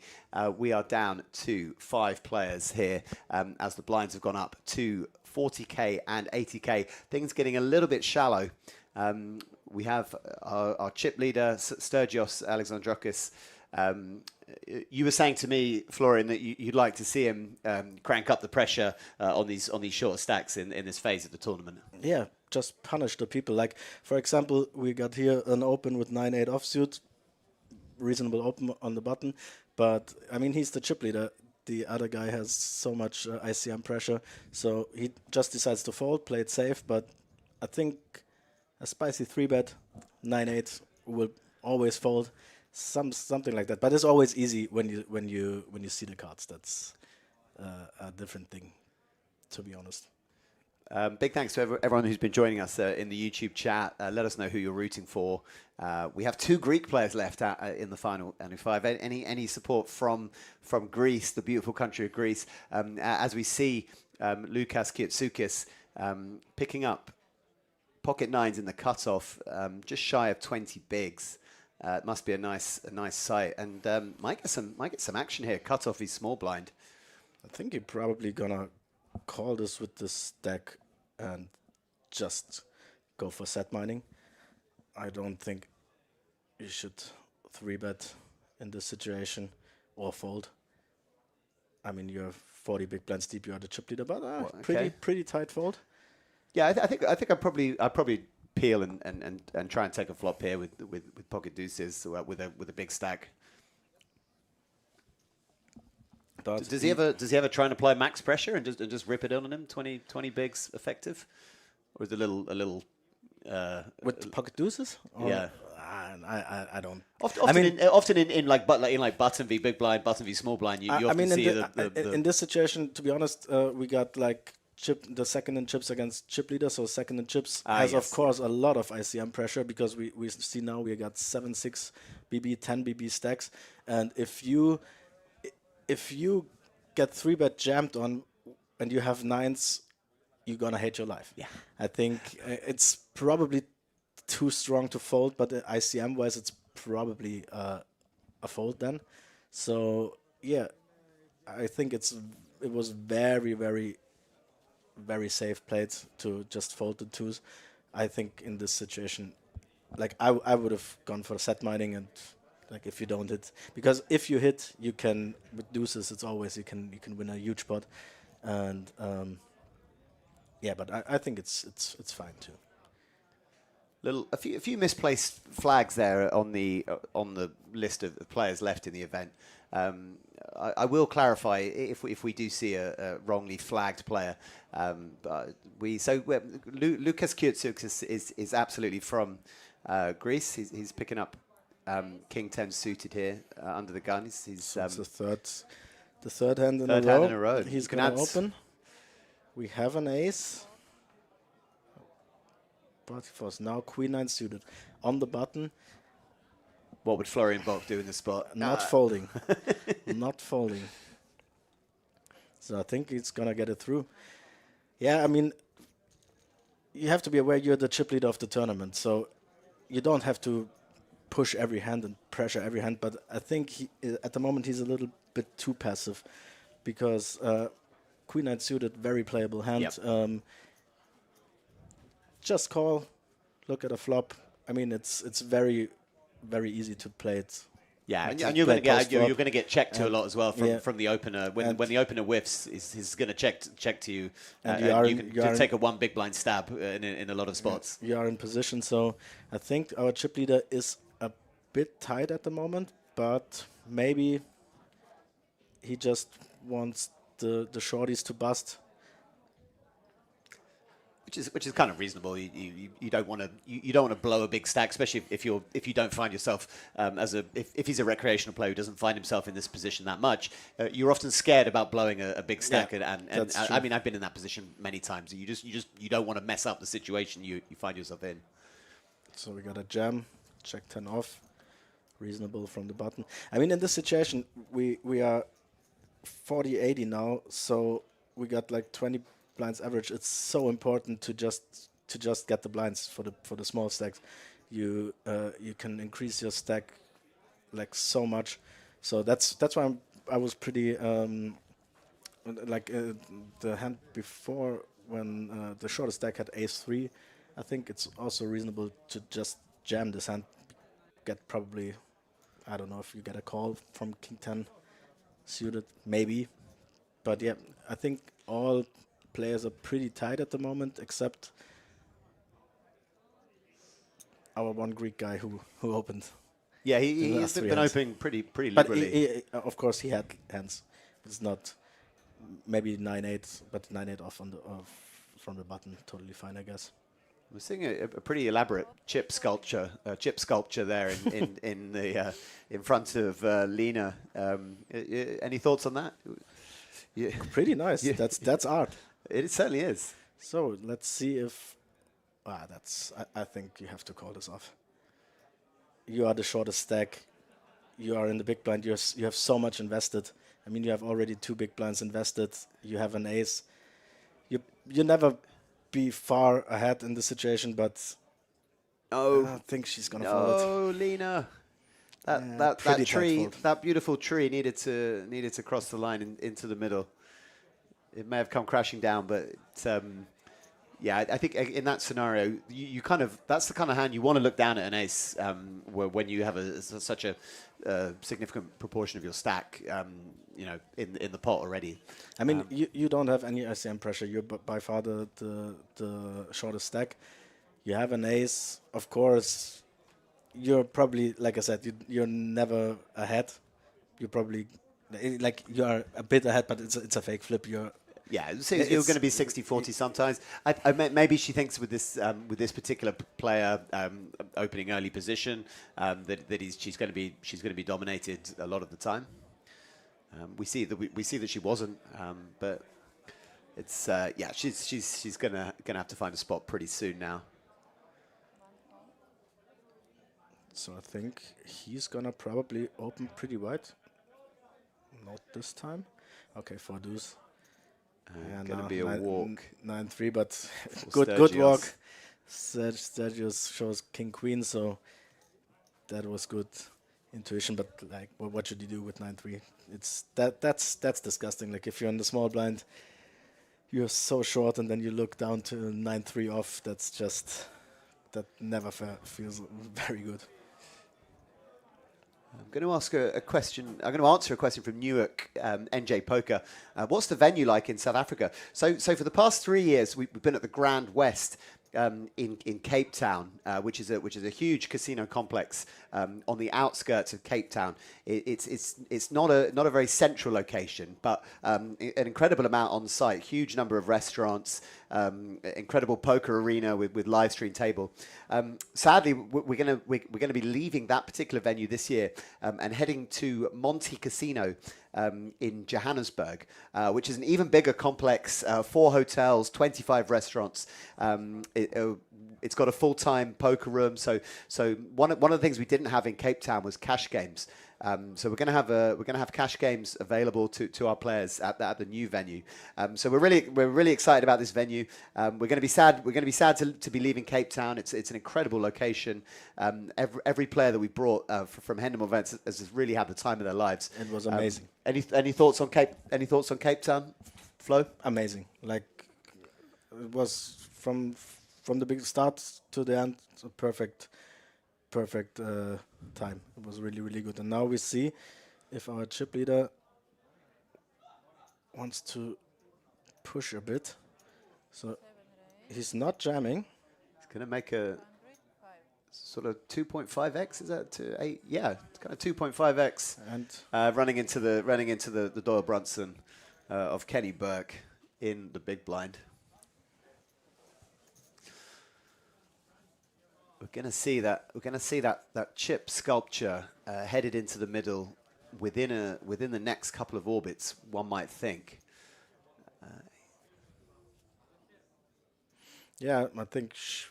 I mean, it's 500. The blinds are so high at the moment. I mean, we see it's fast. You be in the blind every 4 hands. So yeah, she really has to find a spot now. So a6, I think he's probably gonna open this. He leans towards aggression when presented with the opportunity. But he folds. Yeah, I don't really like a6 off. Yeah, of course, but like just okay. Now she shoves the deuces. Will it stay intact? Yes. Jack 7 will fold, obviously. Not even think about. Does he have a hand to think about? Kenny Burke. We don't know. Gonna let it go.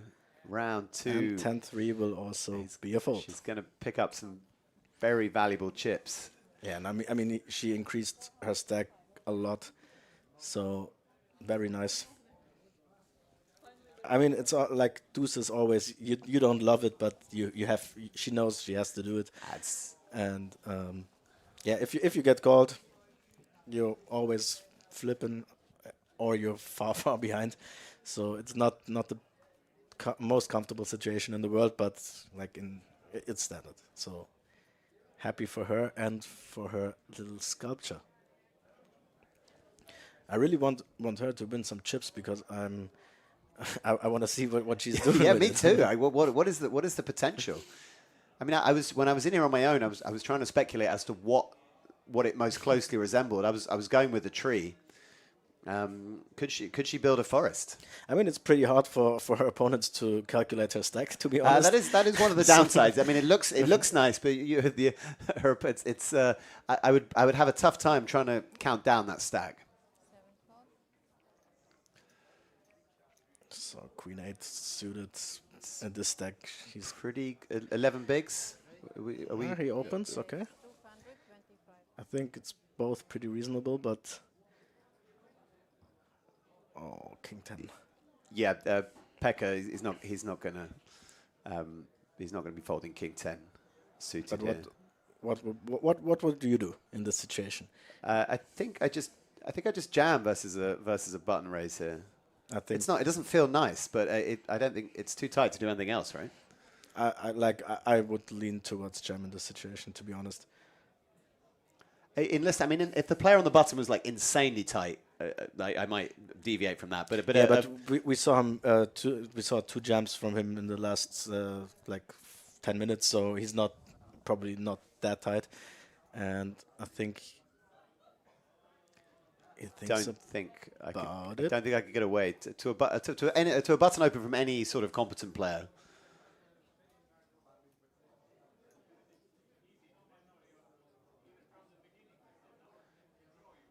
He does look genuinely confused. No, there's definitely it definitely doesn't look like he's Wow. acting. That's pretty interesting. Okay. Oh wow, Wow, this that's is gonna a get- great fold. How does it- How does he know? How does he know? That's insane. And I think I was telling you on break that he's the one player who's that's I mean, we see the cards obviously, but that's amazing in this situation. I think you have to fold now. but if he jams, does the ace jack fold behind?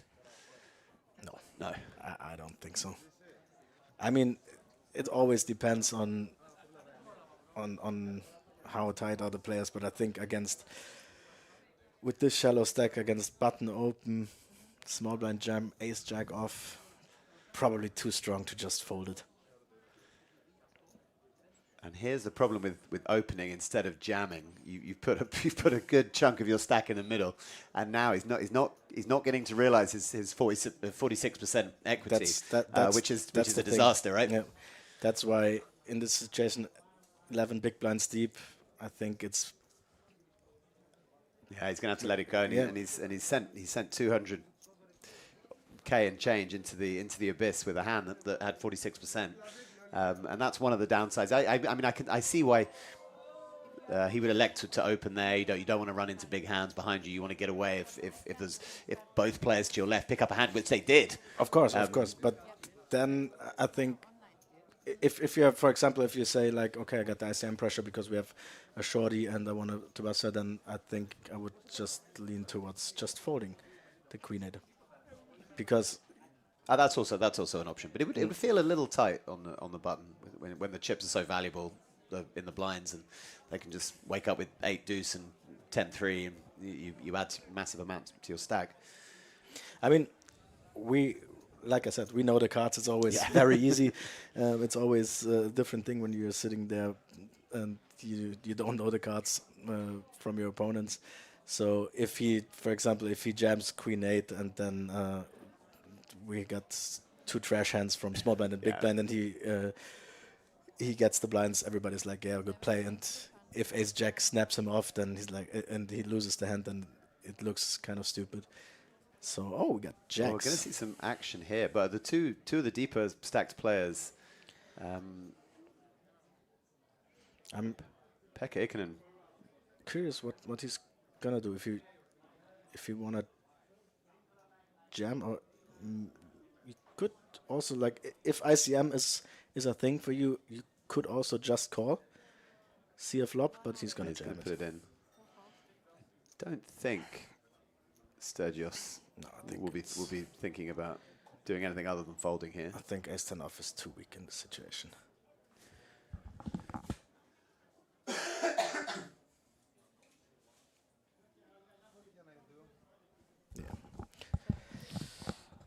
I would prefer not to show the cards in this in this kind of situations, and not tell your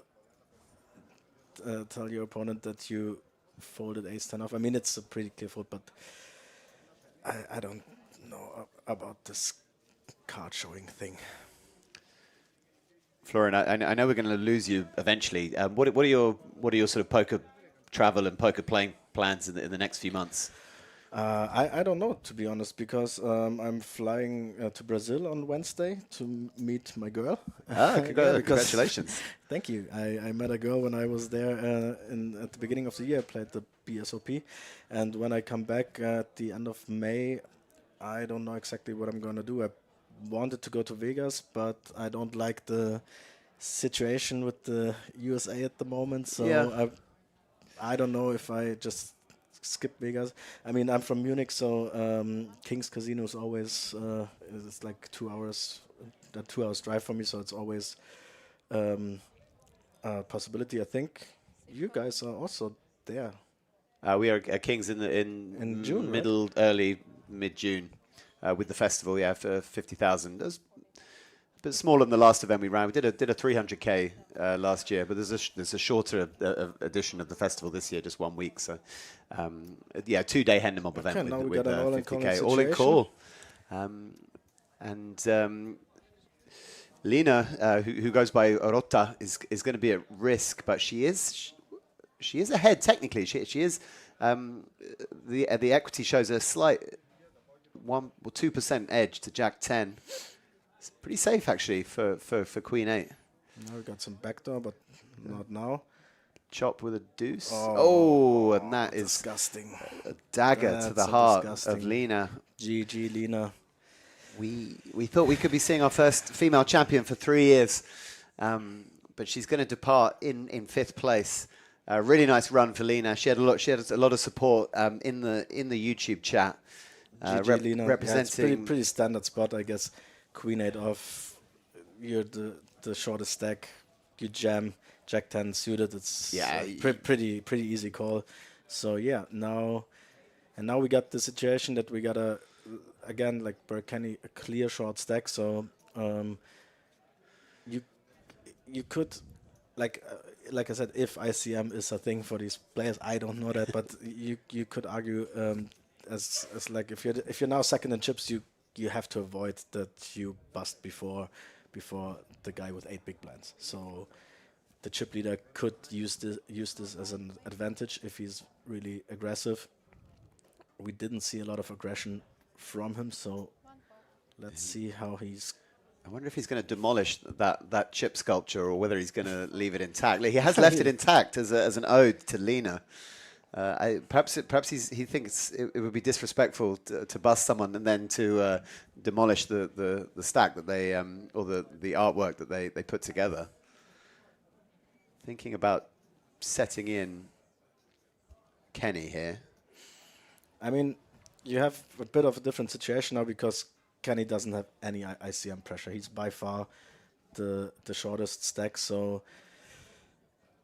I mean, it's always it's a always a bit of a rough spot because Yeah. he just snaps you off with any ace, any king. Yeah. Oh, he's run she into got queens. Yeah, okay. Oh, he's going to find himself in the worst spot you want to be in poker. Two off-suited unders. Not much potential here for Sturgios. I guess a straight. Some straights can come out. Can he flop a gut shot? Can he flop some equity? No. Nope. Oh, He can hit a 10. 10 is possible. Oh my word! No, needs to pair the board. That's crazy.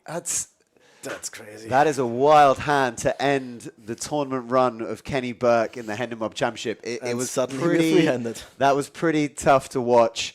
A hand with just a trash hand, no equity, top set, ace queen, but he found the gut shot. He found the 2-outer earlier, and he's found the 4-outer this time. And there's no wonder Sturgios Alexandrakis is smiling. He's stacking up chips with 3 left in the Hendon Mob. He's locked up 4,720. Kenny Burke departs from the UK. He's been given the Danish flag, but he is a Brit from the Lancashire area. He goes away with 3,560 euros and a great run for Kenny Burke. GG Kenny. Yeah, I mean it's so unlucky. I mean you love your life, you get shoved on, you got queens, you flop a set, and then he hits the gut shot on the turn. That's so disgusting, but that's part of the game, unfortunately. And I'd be doing a disservice to all the South Park fans if I didn't say, "Oh my God, they killed Kenny." I don't know how many South Park fans are in the chat, but when they kill Kenny, you gotta call it. okay, we got a very playable King Jack suited.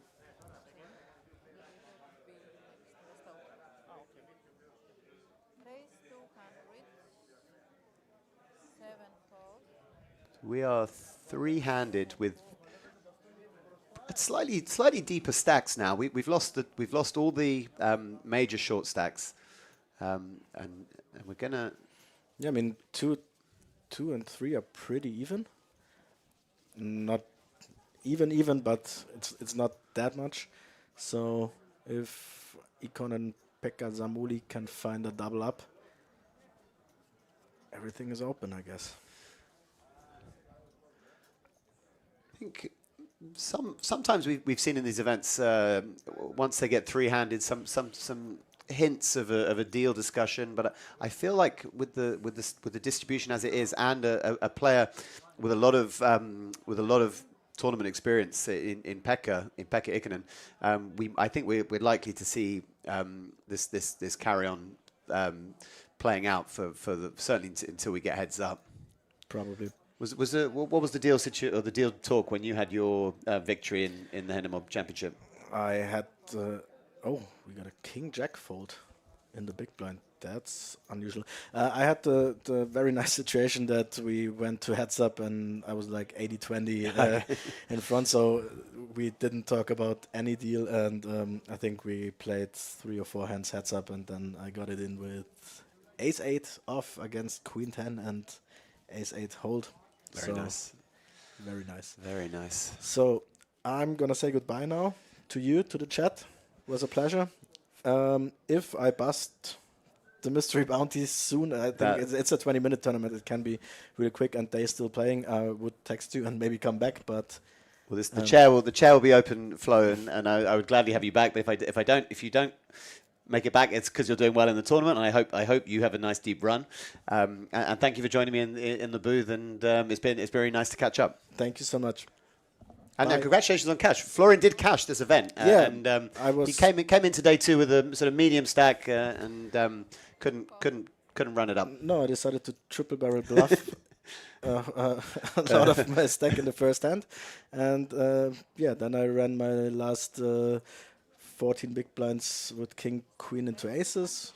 Had Yikes. one big blind left, made it up to 5 again, and then with 5s against king, queen, lost the flip. So yeah, GG. GG, everybody. Good luck in the mystery bounty flow. Thank you so and much. Bye. Thanks for joining me.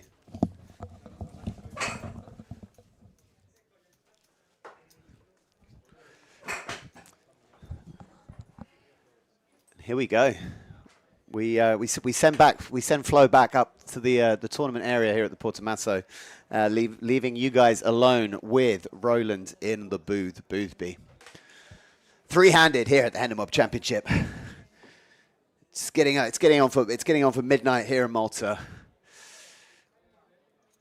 We got an overwhelming chip leader in Sturgios Alexandrakis. This guy cannot be beaten. Who's still with me in the chat? John's, the Newark NJ Poker, Maureen. What did you guys think of that crushing turn card for Kenny Burke? Top set, going down in flames here at the Portomasso at the Malta Poker Festival.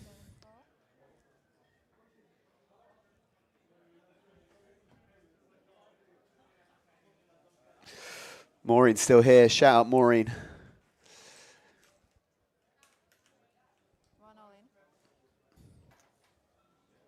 Where are you currently, Maureen?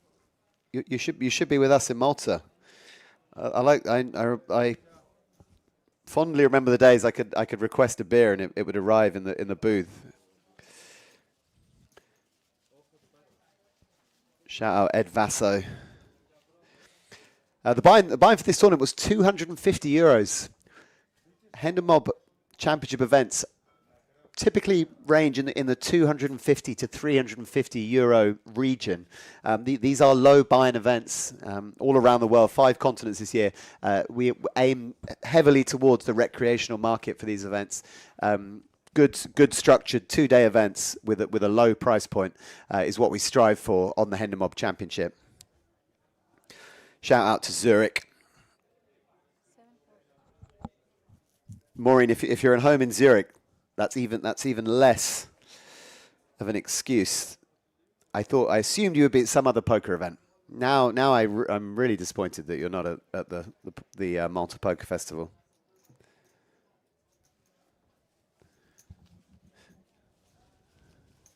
Big thanks to Florian Bock, who joined me for the last phase of the live stream. Florian is a great player, someone I've come to know well over the last couple of years.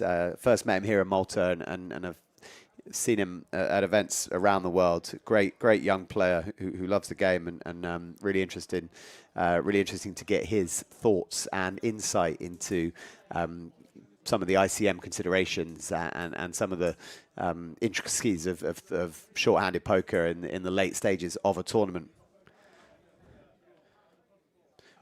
Shout out Plymouth, UK, Devon. I got a lot of time for Devon. Great county, great people. Been to Home Park many times, following my beloved QPR. Seen some great results down there and some terrible ones. A real mixed bag. But yeah, passionate football folk down there in Plymouth.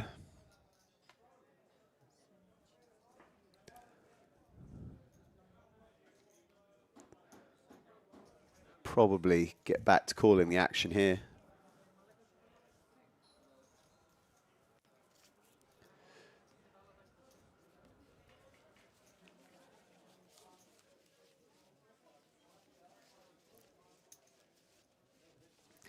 Thank you to all those who are sticking with us right through the thick of it as we approach midnight on Central European time.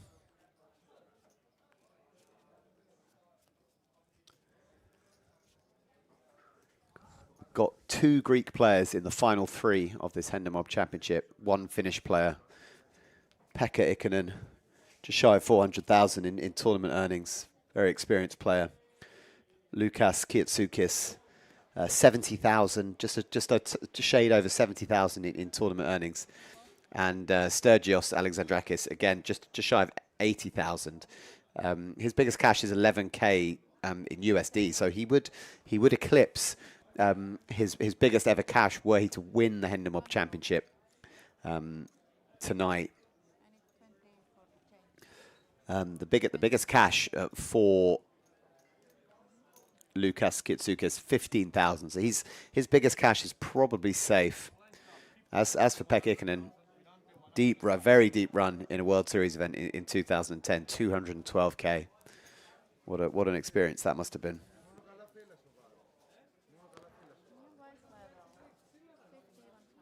Blinds 40, 80,000. Pekka the short stack, but I can imagine he can maneuver 17 big blinds just as well as anyone at this final table, and just as well as anyone in the event.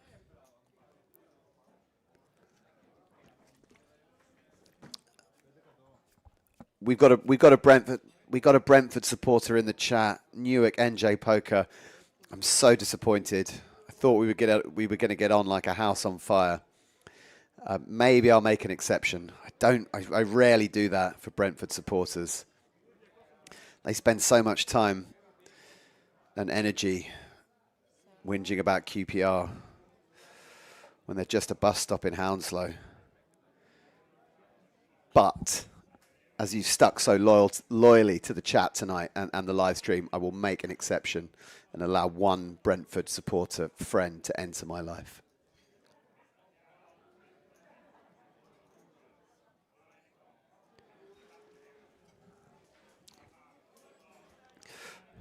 Used to enjoy Griffin Park a great deal. Many great encounters between QPR and Brentford. Oh, all in call here, and we're going to see a chunky pot, something of a cooler blind on blind.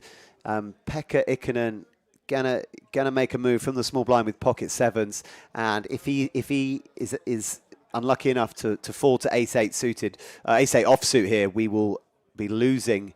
Pekka's hit a safe flop. 2 diamonds, nope, so Jack of clubs on the turn, and barring an ace or an 8 on the river, Pekka Ikonen will double through Łukasz Kitsoukis and send Łukasz Kitsoukis to sub 10 big blinds. That was a huge clash, two big hands in the sort of blind v blind context, and we're going to see a huge number of Lukasz's chips heading over to Pekka Ikonen rather, who will be a force with this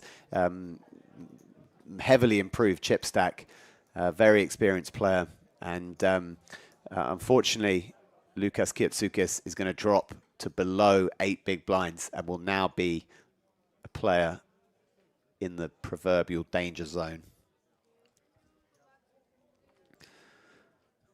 Who are you rooting for? Do we have any Greek fans in the chat?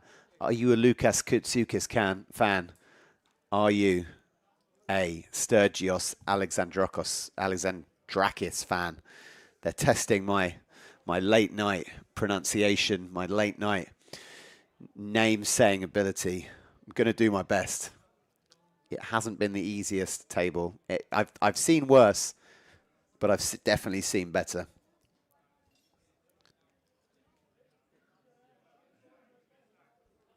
On we go, and Pekka Ikonen, fresh off that double up, he's picking up pocket 10s on the button. Opening into the big blind of the chip leader. We could see some fireworks here.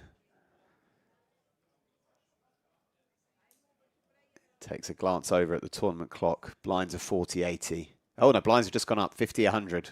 I stand corrected. Gets through Łukasz. Will we see any fireworks versus Sturgios in the big blind? Absolutely not. 5 deuce into the muck. And we will be certainly seeing the need for Łukasz to put his chips in the next couple of orbits. 7 big blinds.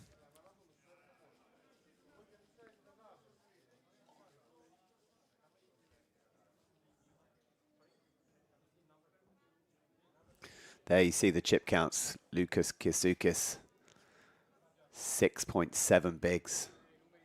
Danger zone incoming.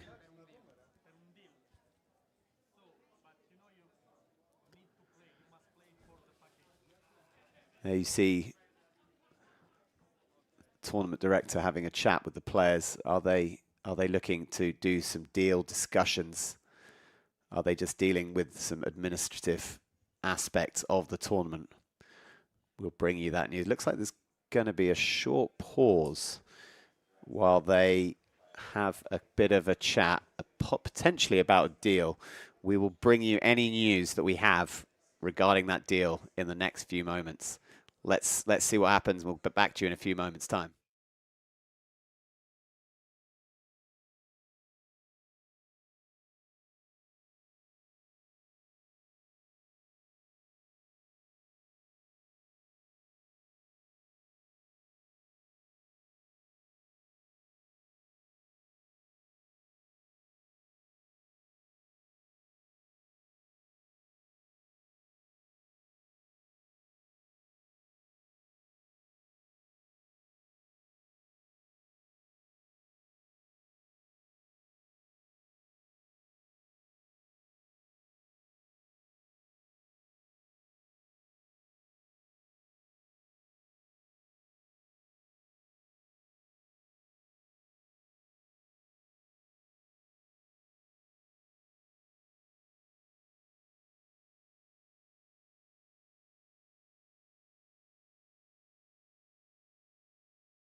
We are back, and I believe there has not been a deal. I repeat, not been a deal.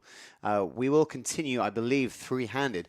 I got to apologize to anyone who has been waiting for this action to restart. The deal discussion was a fairly lengthy one. And here you see the tournament director discussing with the players the implications of the deal discussions. This tournament will continue. We have not reached a deal. Sturgios Alexandrakis, 38 big blinds. Pekka Ikonen, 26 big blinds. Lukas Katsukis are short stack on 9.5 big blinds. Discussions are ongoing.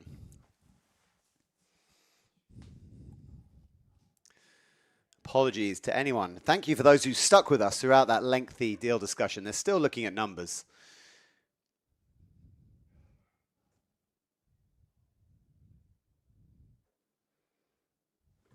No deal has been made. Confirmed. No deal has been made. Who's still with us, everyone? Hendon Championship Malta, final table. 5 past midnight here at the Portomasso Casino. We've not seen a card dealt in some time. This has been a long deal discussion, three-handed, and they're still talking about it.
We appear to be bad guys. Once again, apologies for the length of those deal discussions. We are back. And we see Lukas Katsukis getting it in with pocket threes from the button and running into the pocket nines of Sturgios Alexandrakis. We are going to see potentially heads-up action here at the Hendon Championship. Threes versus nines. Lukas will need a 3 or he is out of here. It's a 9 high flop. He is drawing 2 running threes. And it is not going to happen. And we are going to be heads up in the Hendon Championship. Immediate action following that lengthy delay. You see the Hendon Mob Championship trophy right there. As these players, now we lose one of our Greek players. It's Greece versus Finland. Pekka Ikonen, not from Germany, contrary to what that flag has been telling you. On we go, heads up. Let's bring you heads up action here from the Hendon Mob Championship. They are playing for the top prize of €10,560. They have locked up 6,540. The South African Million package will be awarded to the winner of this event and the coveted Hendon Mob trophy.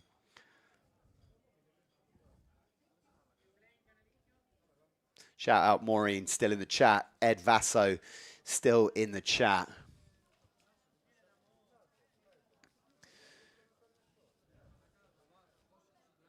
We are heads up.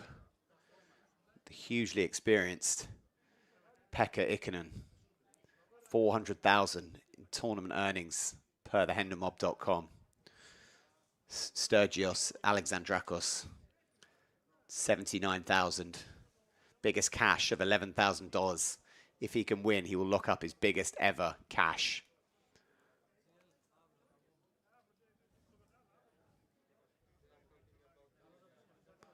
Looks like there may be another small delay in proceedings as we get things set up for this heads-up battle. A few chips being maneuvered into different positions. I think the players might be moving seats.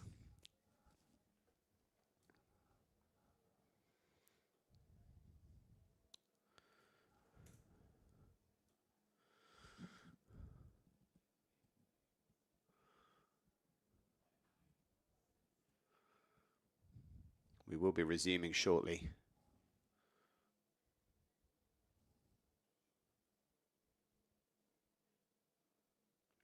To answer your question, Ed, yeah, we're just streaming on YouTube on this occasion. We don't do a huge number of live streams. We streamed from the autumn edition of the Malta Poker Festival. We hope to do a lot more now. This studio is in effect here at the Malta Poker Festival. You will see live streams from other Hendon Mob events. King's Casino we stream from sometimes. I believe we'll be streaming from dusk till dawn later in the year. That's from the 8th to the 12th of July. But often these events will run on the stream of the casino and also on the Hendon Mob YouTube page. But we're not going out on any other platforms as things stand. We're seeing a little bit of a discussion between Pekka and Sturgios. Perhaps deal discussions will be reigniting. Disappointing if they take a long break to discuss these matters after the previous break took so long. They're trying to do a very thorough job of these things. Obviously, for you guys watching, it's not a great experience. We're gonna see what happens with this next set of deal discussions and get back to you. Join us again very soon.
And the cards are back in the air.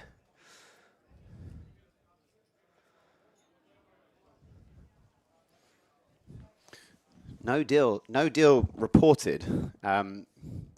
So we're gonna carry on heads up between Pekka Ikonen and Sturgios Alexandrakis. I will do my best to provide you insight into heads up strategy, something I know precious little about. Thanks to everyone who's joined us in the chat tonight. Ed Vasso, Maureen, the diehards. It's 19 minutes past midnight in Malta. We've got a heads-up battle for 10,560 euros up top, 6,540 euros for second place. Kind of deeper now than we've been. As we see top pair for Sturgios to take the lead in this pot.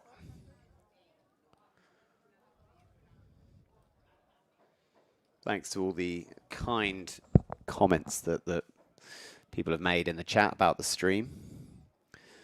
Not too often you get to stream a 250 euro buy-in tournament. We're very grateful to Richard Sambron and everyone here at the Portomasso for allowing this event to take center stage on the feature table here at the Portomasso. Newly built in the last few months, part of a huge revamp here at the Portomasso. If you've got any questions about Hendon Mob events, the Hendon Mob websites, the GPI, and any of our poker projects, don't hesitate to let me know in the chat.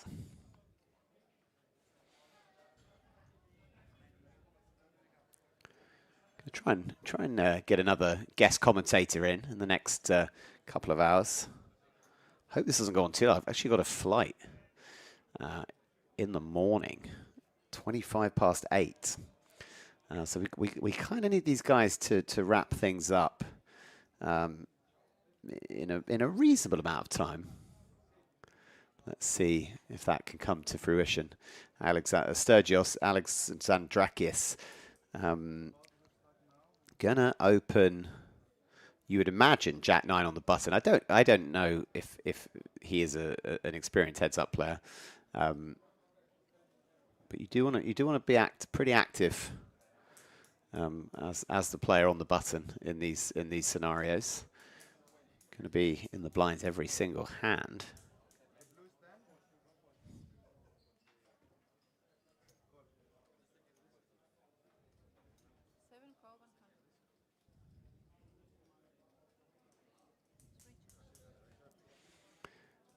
Looks like he's going to limp in. Pekka going to check his option. And we're going to go to a flop in a limped pot.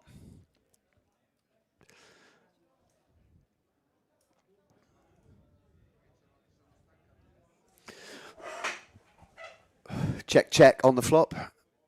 Sturgios going to turn a pretty spicy card here. He's gonna turn a lot of equity. He's gonna pick up the 9-high flush draw and the gut shot, and I absolutely like this bet.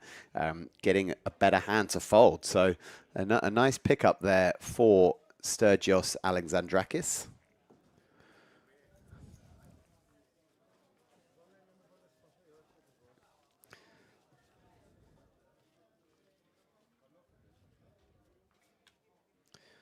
Ed Vasso, enjoy the streams. Dream of playing on stream one day.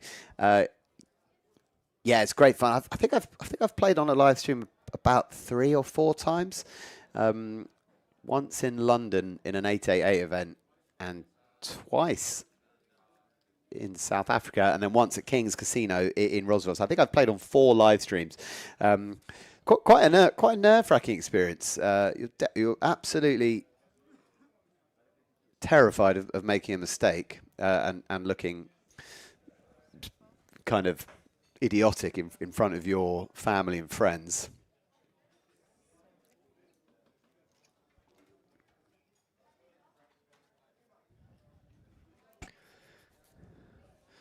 World Series of Poker Europe final. Heads up, you open to at least 2 BBs. Yeah, so you will often, in heads up, the player on the button will often, at particular stack depths, open 2x. You definitely want to stay consistent with your opening sizes and don't really want to like tailor them to your hand strength. You want to play a pretty consistent open size strategy. You do see some limping in heads up as well. I haven't played a huge amount of heads up myself. I'd say actually virtually none in recent years. So certainly meaningful. I mean, I've won some tournaments which have involved heads up play, but certainly not like usually fairly shallow stacked play in the sort of dying embers of the tournament.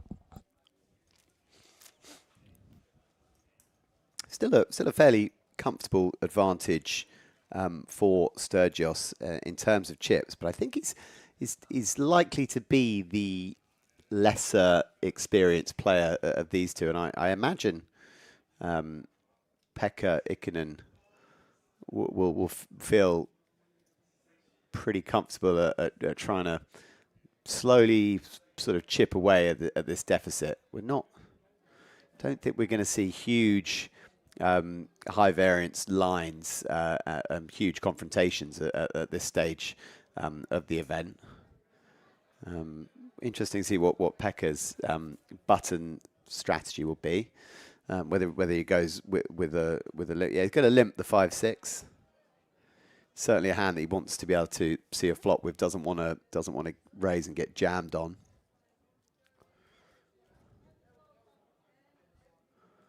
Going to see a flop. Flop's a gut shot. Just queen high for Sturgios, and I think with this little piece that Pekka's caught of the flop, he's gonna bet one big blind and get it through.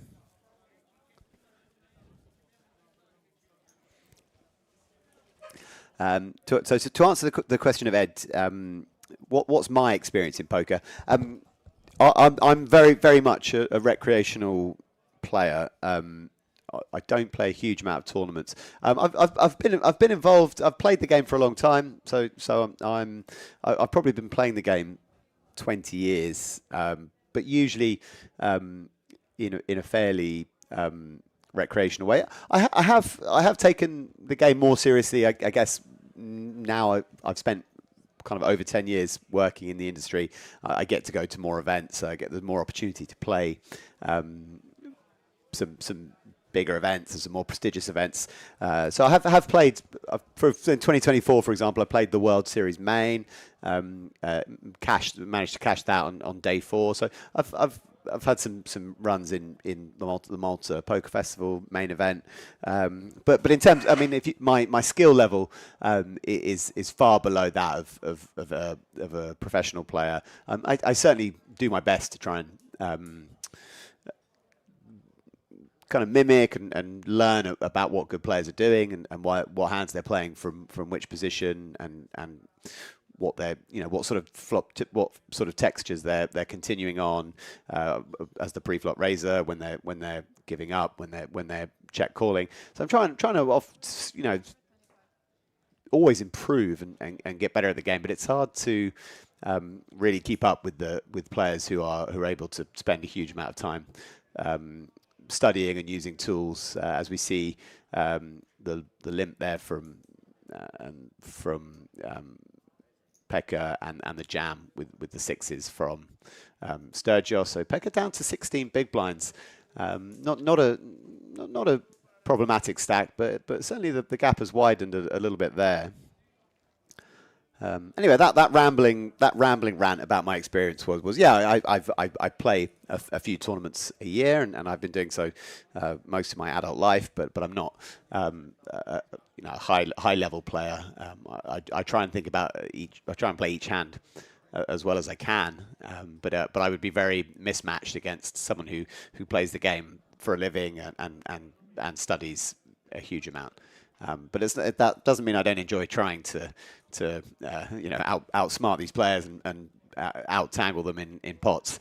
But in the long run, it's going to be tough for a recreational player like me to have a skill edge against someone who takes the game very seriously.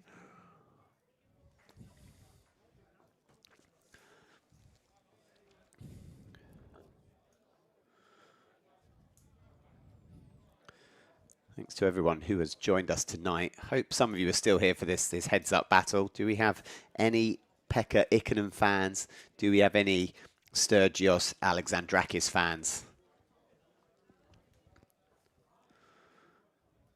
Going to see a strong premium hand on the button here for Pekka Ikonen. Gonna jam button into the hand that hasn't impressed Sturgios too much. Gonna let it go.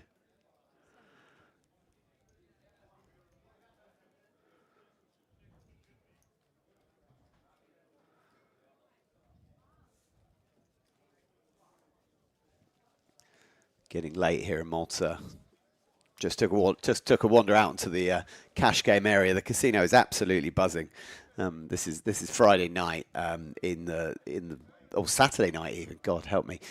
Saturday night here at the Malta Poker Festival, probably the busiest night you're going to see here. All the cash cables are jumping. The bars are absolutely packed. There'll be some tournaments winding down upstairs, including this one, the Hendon Mob Championship. Premium here for Sturgios Alexandrakis. He might want to do some inducing here. I would certainly be looking to induce, whether that's with a min open or perhaps a limp. Again, with a hand that crushes. Okay, he's gone with the 2.2x open, and an easy fold there for Pekka.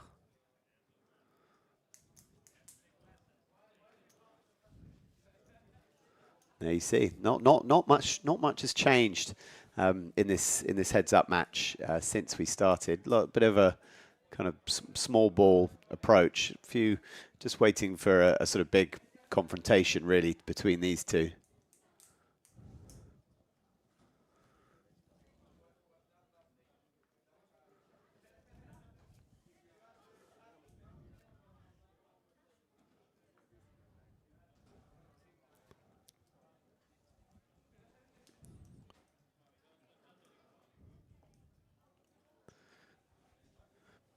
Pekka Ikonen, the Finn. He's not German. He's been erroneously assigned the German flag.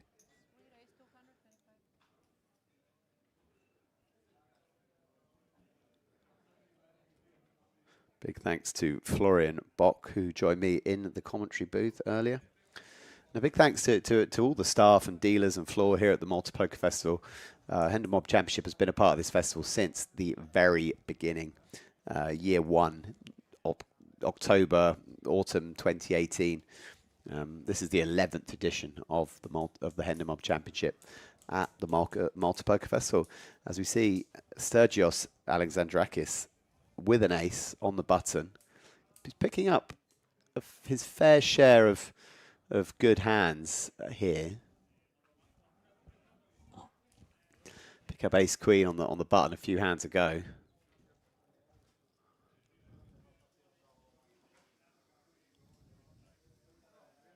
Hand 79 of this final table, blinds 50k, 100k.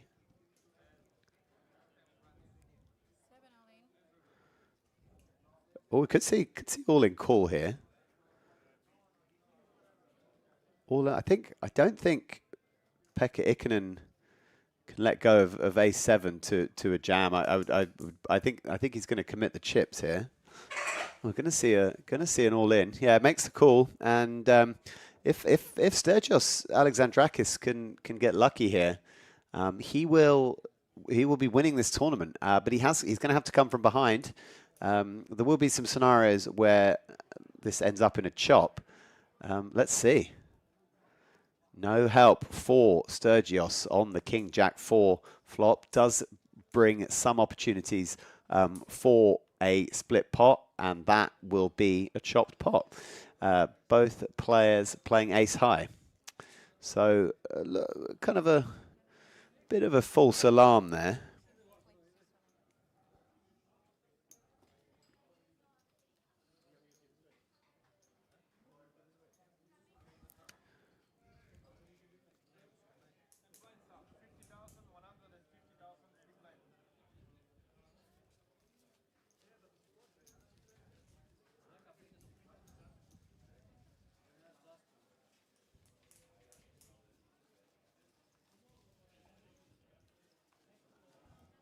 On we go. Pekka playing 18 big blinds. Sturgios Alexandrakis playing 55.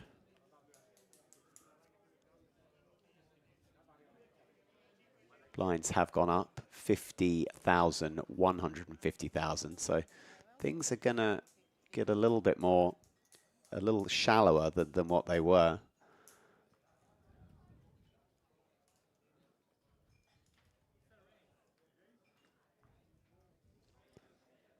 I think we'll probably see a limp here from Pekka Ikonen.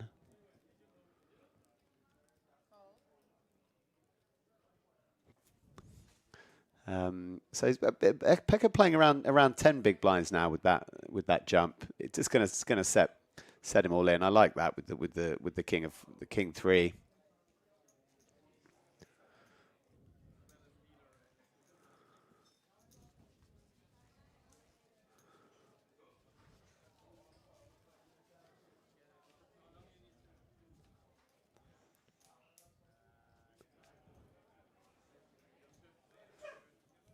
There you see the payouts. 10,560 euros up top, 6,540 locked up for both of these players.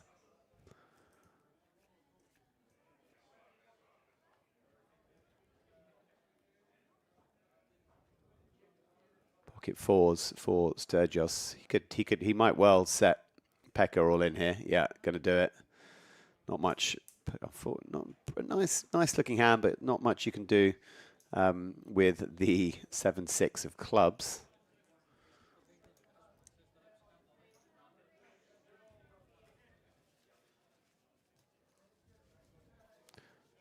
Pekka is going to drop below 10 bigs for the first time. He won't be panicking. I think the card distribution has shone slightly more kindly on Sturgios in this heads-up battle. I don't think Pekka will be panicking at all. He has been a little card dead. They did see the one hand where they both had an ace and got it in. Nothing much to happen here. Thanks to everyone who's joined us tonight leading up to this. There you see the previous payout. Briefly seeing the previous payouts.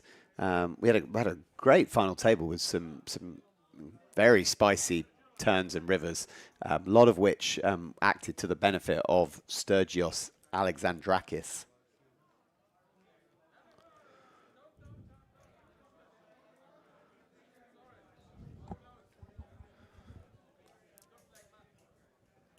On we go, heads up, Finland versus Greece. Sturgios just going to keep the pressure up, and Pekka cannot call, I don't believe, with the Jack 7. Is he going to make the call? I mean, I don't really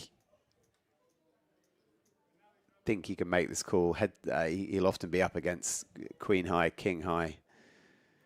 He does look pretty fed up at the card distribution, knowing that Sturgios Alexandrakis has been picking up hands that he's able to apply pressure with.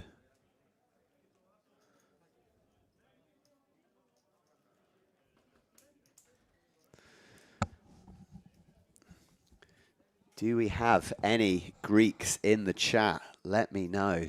Your boy is on the verge of victory in the Hendon Mob Championship. He's got his opponent down to sub 10. He's picking up hands. Pekka Ikonen right on the border. Jack 10 he probably calls. Jack 9 maybe he calls. Queen 7 maybe a call. Jack 7 feels very, very cuspy. He is ahead. But he's gonna be behind a decent percentage of the time. This is one of the longest decisions that we've seen him make. Sighing. Is he going to sigh put it in, or is he going to sigh fold?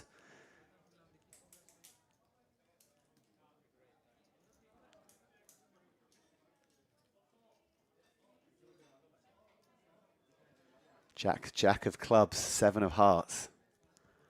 Is it good enough? It's ahead. If he could see the cards, the chips would be in.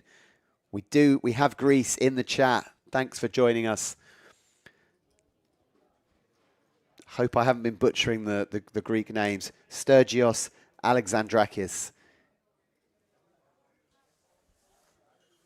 Is he going to do the Greeks proud? He's already done the Greeks proud. Heads up for the title, for the South Africa package, for the trophy. Can he close it out? Pekka is going to lay down the... Oh, he's going to put it in. He's going to put it in. What a call. What a call. He's found the call with Jack high. Can he hold up?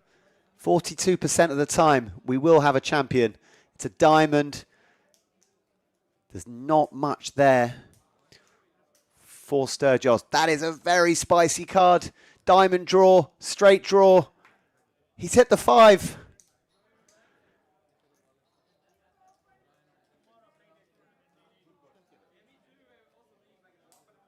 But the 9 of diamonds had given Pekka the straight. In the frenzy of cards and diamonds, I didn't even see that he turned a Jack high straight, and that is going to be a crucial pot. Greece for the win. Gio Teniku. We were close. We just needed a diamond there. And it was Greece taking the trophy back. But we go on. That's a big double up for Pekka Ikonen.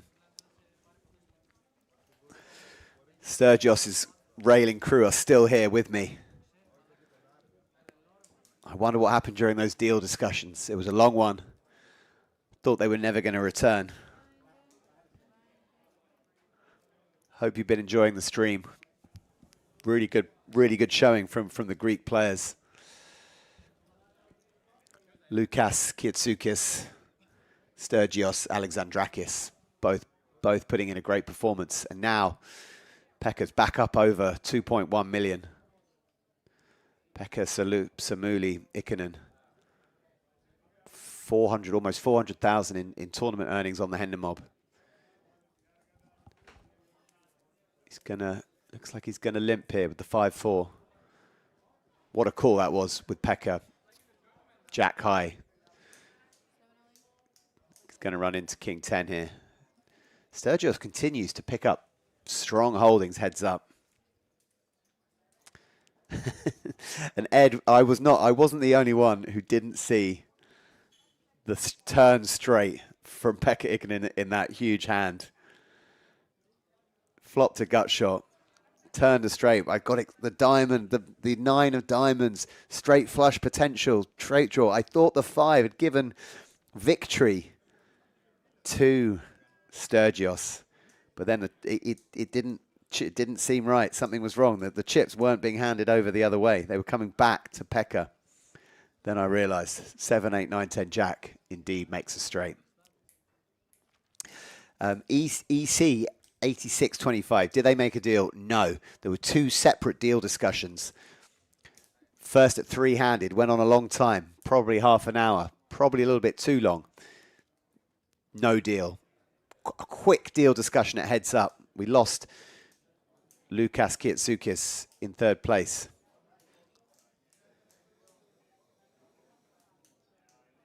No deal. Heads up, no deal. We're playing for the title. We're playing for the package. The game will continue. No deal will be made. I spoke with the TD. They've exhausted all potential deal discussions. Pekka Ikonen.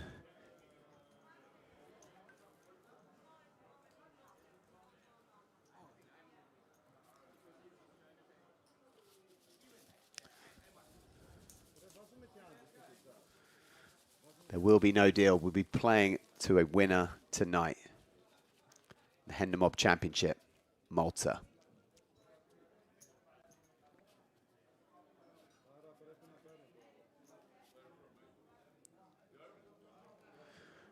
Will it be Finland? Will it be Greece?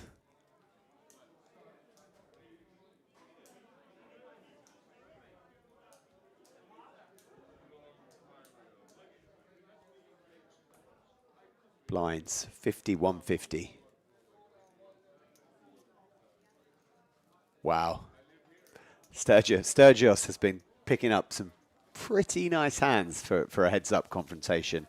And there he gets a walk with ace, jack of diamonds. With a wry smile, knowing that would have been a hand to really set the action going.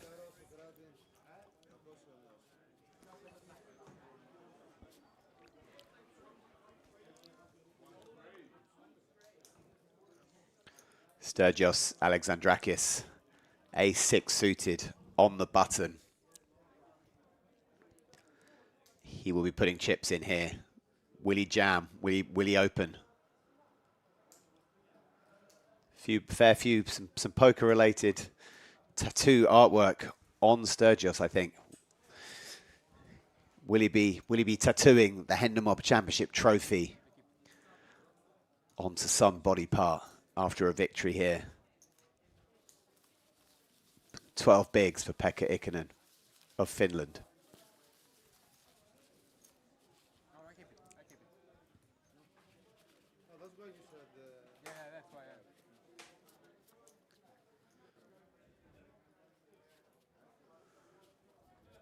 There you see the Hendon Mob Championship trophy, slightly obscured by the dealer's head. These trophies have been handed out all around the world since 2019. Who will be taking this one home?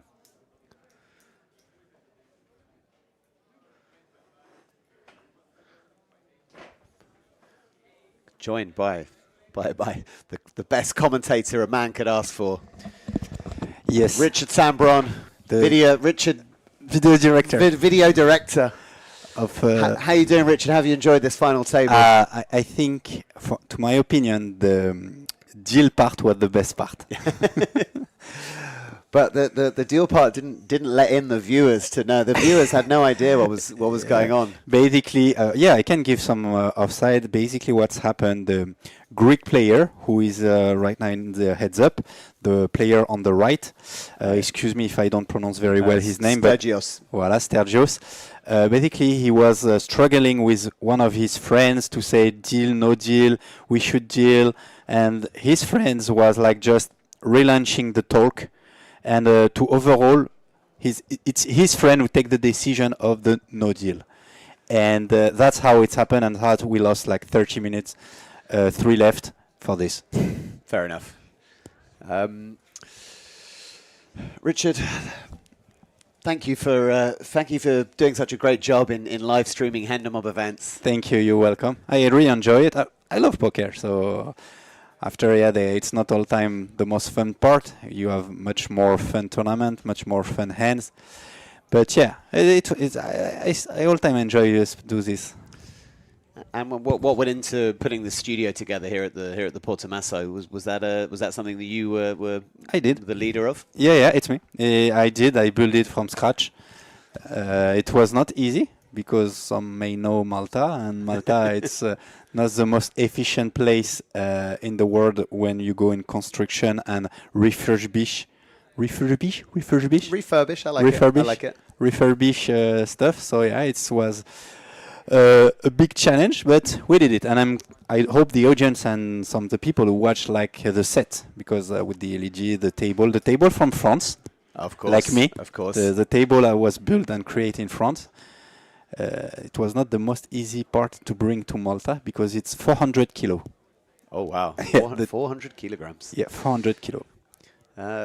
Sturgis has turned it straight here, and he's played it a little bit deceptively, and he's going to draw a bluff from Pekka. And Pekka is going to get some disappointing news in the form of a raise coming in pretty soon. It's hard for me because I know what's going to happen. So Richard has entered the booth from the future. Yeah, from the future. I am in the past, aka 15 minutes on all delay. in. He's been all in and instant fold. And yes, well, we knew that was coming. Yeah. Richard, coming from the future, we don't want any spoilers as to how this one's going to end. The only thing I can say. Tell me this: what happened with the flags? A lot of players have had the wrong flags next to their name. Yes. No, they were Greek. You have two Greek. This is the info I had. No. So no. At some point, there's been some. He's been with the German flag, and he's Finnish. No. I know why. Okay, it's a bug from the software. I can explain.